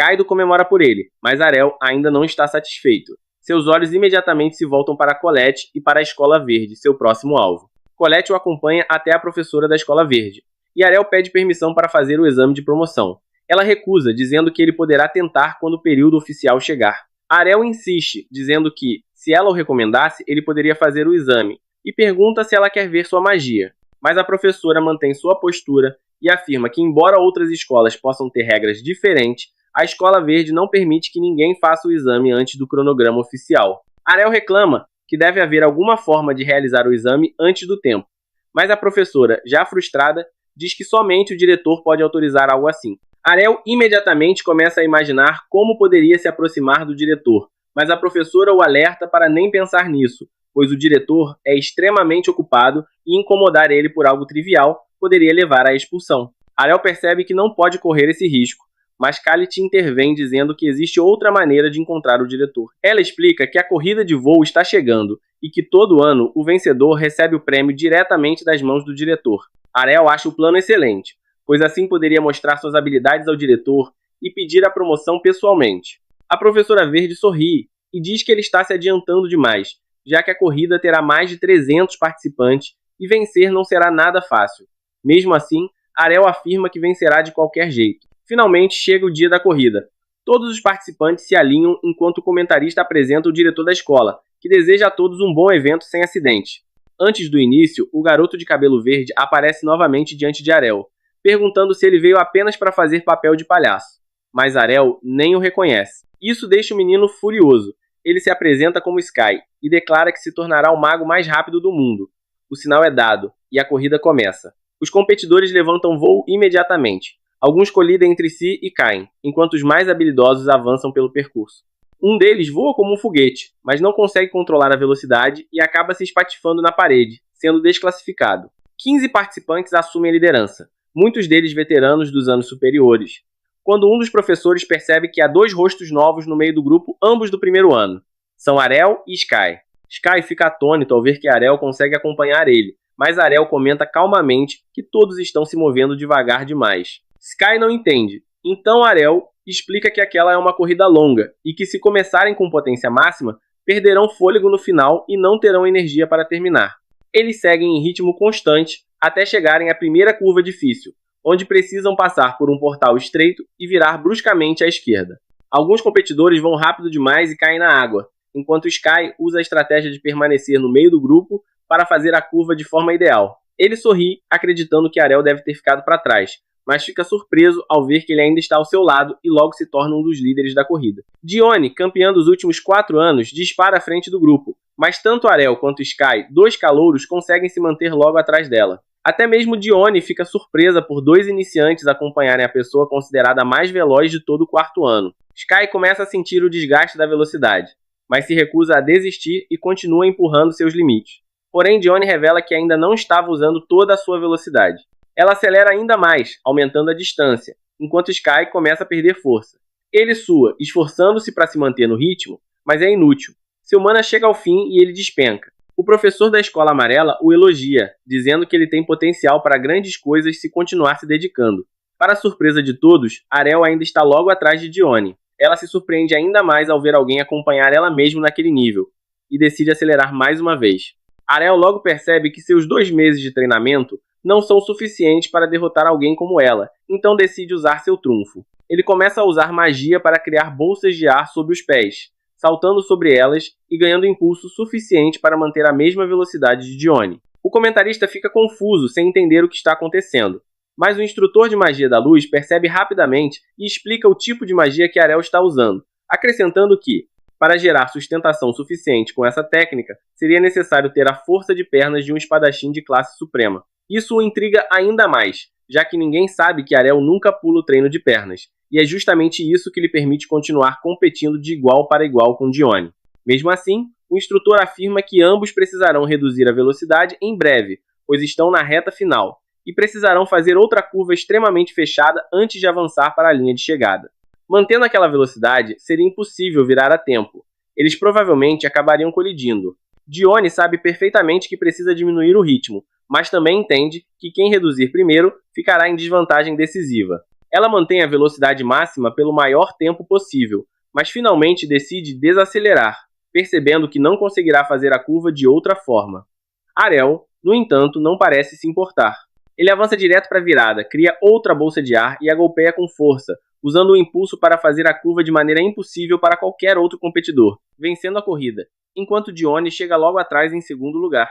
Longe de se mostrar ressentida, Dione aperta a mão de Arel, o parabeniza e deseja boa sorte no futuro. Algum tempo depois, Sky finalmente cruza a linha de chegada em terceiro, mas está tão exausto que simplesmente desaba no chão sem conseguir dizer uma palavra. Pouco depois, o diretor aparece para entregar a Arel sua medalha e o certificado da vitória. Arel aproveita o momento para pedir ao diretor uma promoção para o 2º ano. O diretor sorri e afirma que Arel demonstrou ser um aluno exemplar, concedendo-lhe permissão imediata para avançar de nível. Assim, Arel conclui a promoção nas escolas Verde, Vermelha e Azul, restando apenas outras 3 escolas pela frente. Depois de garantir promoções nas escolas Verde, Vermelha e Azul, Arel decide que seu próximo passo será a Escola da Terra. Ele entra no departamento e vai direto à recepção, onde imediatamente pergunta à recepcionista qual é o jeito mais rápido de conseguir uma promoção. Ela pensa por um instante antes de responder que participar da Assembleia Anual e demonstrar suas habilidades seria o primeiro passo. Os olhos de Arel brilham e ele pede para ser inscrito, mas a recepcionista informa que infelizmente as inscrições já se encerraram. Inconformado, Arel começa a fazer várias perguntas, tentando encontrar qualquer brecha, já que sem a promoção teria que frequentar aulas inúteis sem motivo algum. Ele insiste tanto que a recepcionista o manda embora, afirmando que realmente não existe forma alguma de colocar ele na Assembleia. Desesperado, Arel implora por uma chance, garantindo que faria qualquer coisa para participar. Nesse momento, um professor alto o chama por trás e pergunta por que ele quer tanto assim entrar na Assembleia. Arel responde que precisa da promoção, o que faz o professor rir antes de dizer que ele pode participar, mas apenas se aceitar ser seu assistente de pesquisa. Arel aceita na hora, empolgado, enquanto a recepcionista balança a cabeça em desespero, perguntando se ele tem noção do que acabou de fazer. Confuso, Arel pede mais explicações, e ela revela que aquele homem é o professor Hogg, o maior especialista em controle de golems da escola, famoso por apresentar eles nas assembleias.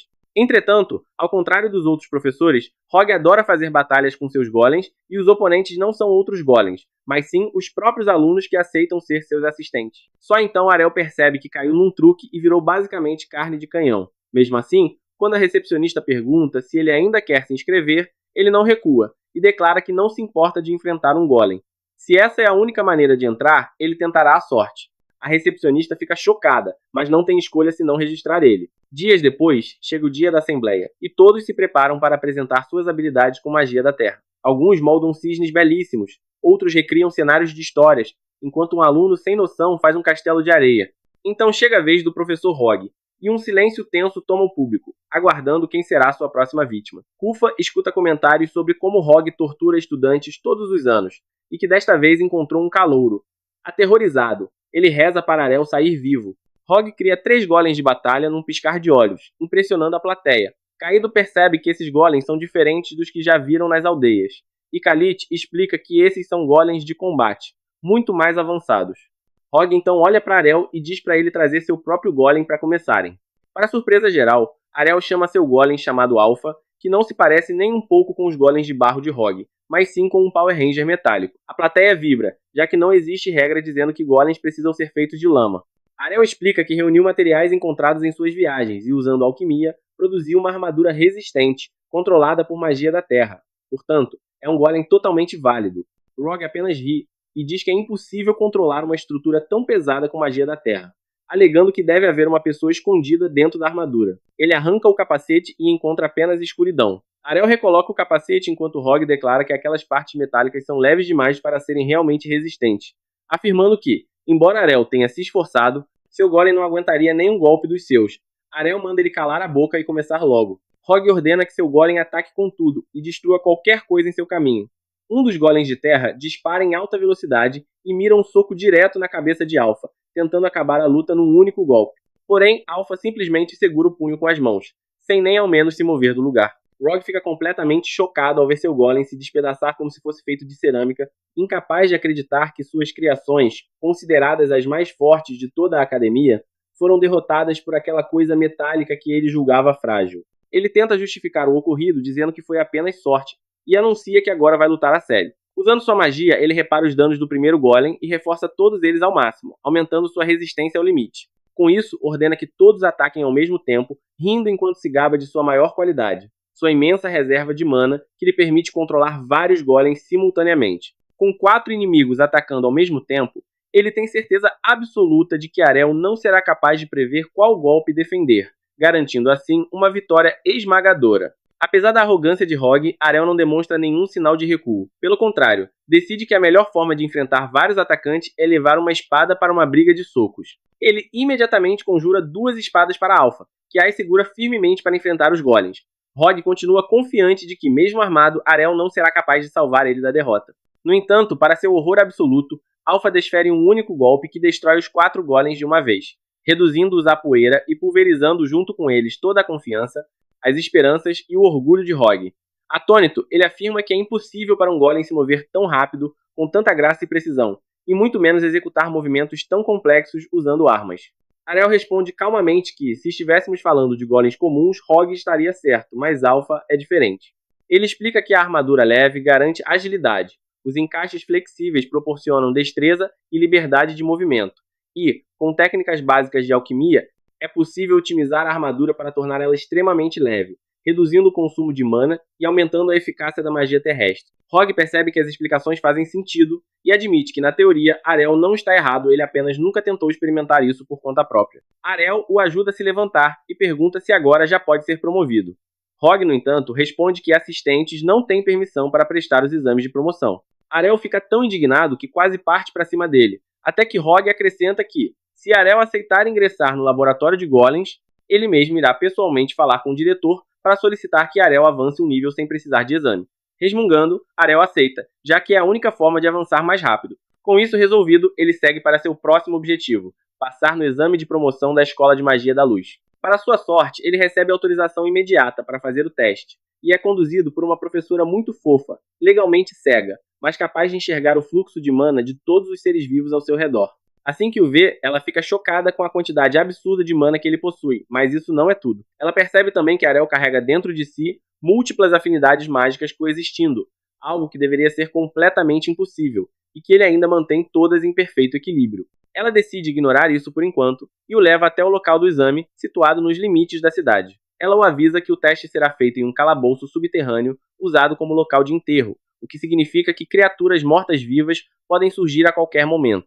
Arel usa magia de luz para iluminar o caminho, mas a professora o alerta de que isso pode atrair os mortos-vivos que instintivamente atacam qualquer fonte de luz. Sem se preocupar, ele segue adiante, e assim que os esqueletos se aproximam, usa seu feitiço Raio Sagrado para destruir eles instantaneamente. Ele continua avançando e derrotando todos os monstros que surgem no caminho, enquanto a professora, surpresa com o poder de seus feitiços, insiste para que ele conserve mana, pois poderiam ficar presos ali se ele exagerasse. Arel apenas sorri e diz que gastou apenas 1% de sua reserva, perguntando quanto falta para o local do exame. Com um suspiro, ela revela que o exame era justamente derrotar os monstros do caminho, e que ele já havia passado. Eles começam a retornar, mas Arel sente uma presença atrás dele e lança magia de luz, revelando um esqueleto claramente mais poderoso que os anteriores, vestindo roupas melhores um chefe.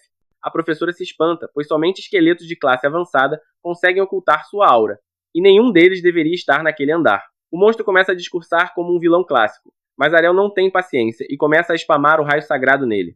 O esqueleto fica irritado e afirma que feitiços fracos como aquele não funcionarão contra um ser superior. Arel concorda, e então conjura o feitiço avançado Cruz Sagrada, obliterando o monstro em um único ataque. Enquanto sobem de volta, a professora explica que ele realmente enfrentou um esqueleto avançado. Mas Arel comenta que ele não parecia muito mais forte que os outros. A única diferença real era que ele conseguia falar. A mulher cega suspira e diz a Arel que ele passou no exame de promoção, garantindo assim sua subida para o próximo nível. Com isso resolvido, Arel segue para a Escola de Magia das Trevas, apenas para descobrir que eles simplesmente não organizam nenhum exame de promoção. Irritado, ele se senta para estudar, quando Lota aparece para provocar ele e imediatamente leva um tapa na cabeça. Ela explica que no passado eles tinham um sistema de exames, mas como quase ninguém se interessa por magia negra, o sistema acabou abandonado e completamente desestruturado. Arel suspira de frustração, até que seu olhar recai sobre um enorme portão de madeira reforçado com inscrições mágicas. Curioso, ele pergunta do que se trata aquela sala, e Lota revela que, ao contrário de outros tipos de magia, a magia negra drena a força vital das pessoas, então os feitiços mais fortes são testados dentro daquele cômodo especial, garantindo a segurança de todos. Isso desperta imediatamente a empolgação de Arel, que decide pegar um dos grimórios mais antigos que viu na biblioteca e entrar na sala para experimentar alguns feitiços. O livro, porém, não possui nome, título ou qualquer indicação de autoria.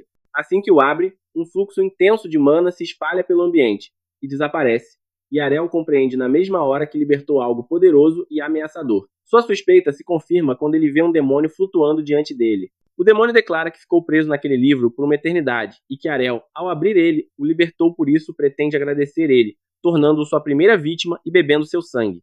Arel bloqueia o ataque com sua varinha, afirmando que escapar dali não será tão fácil. Ele tenta lançar uma bola de fogo, mas nada acontece.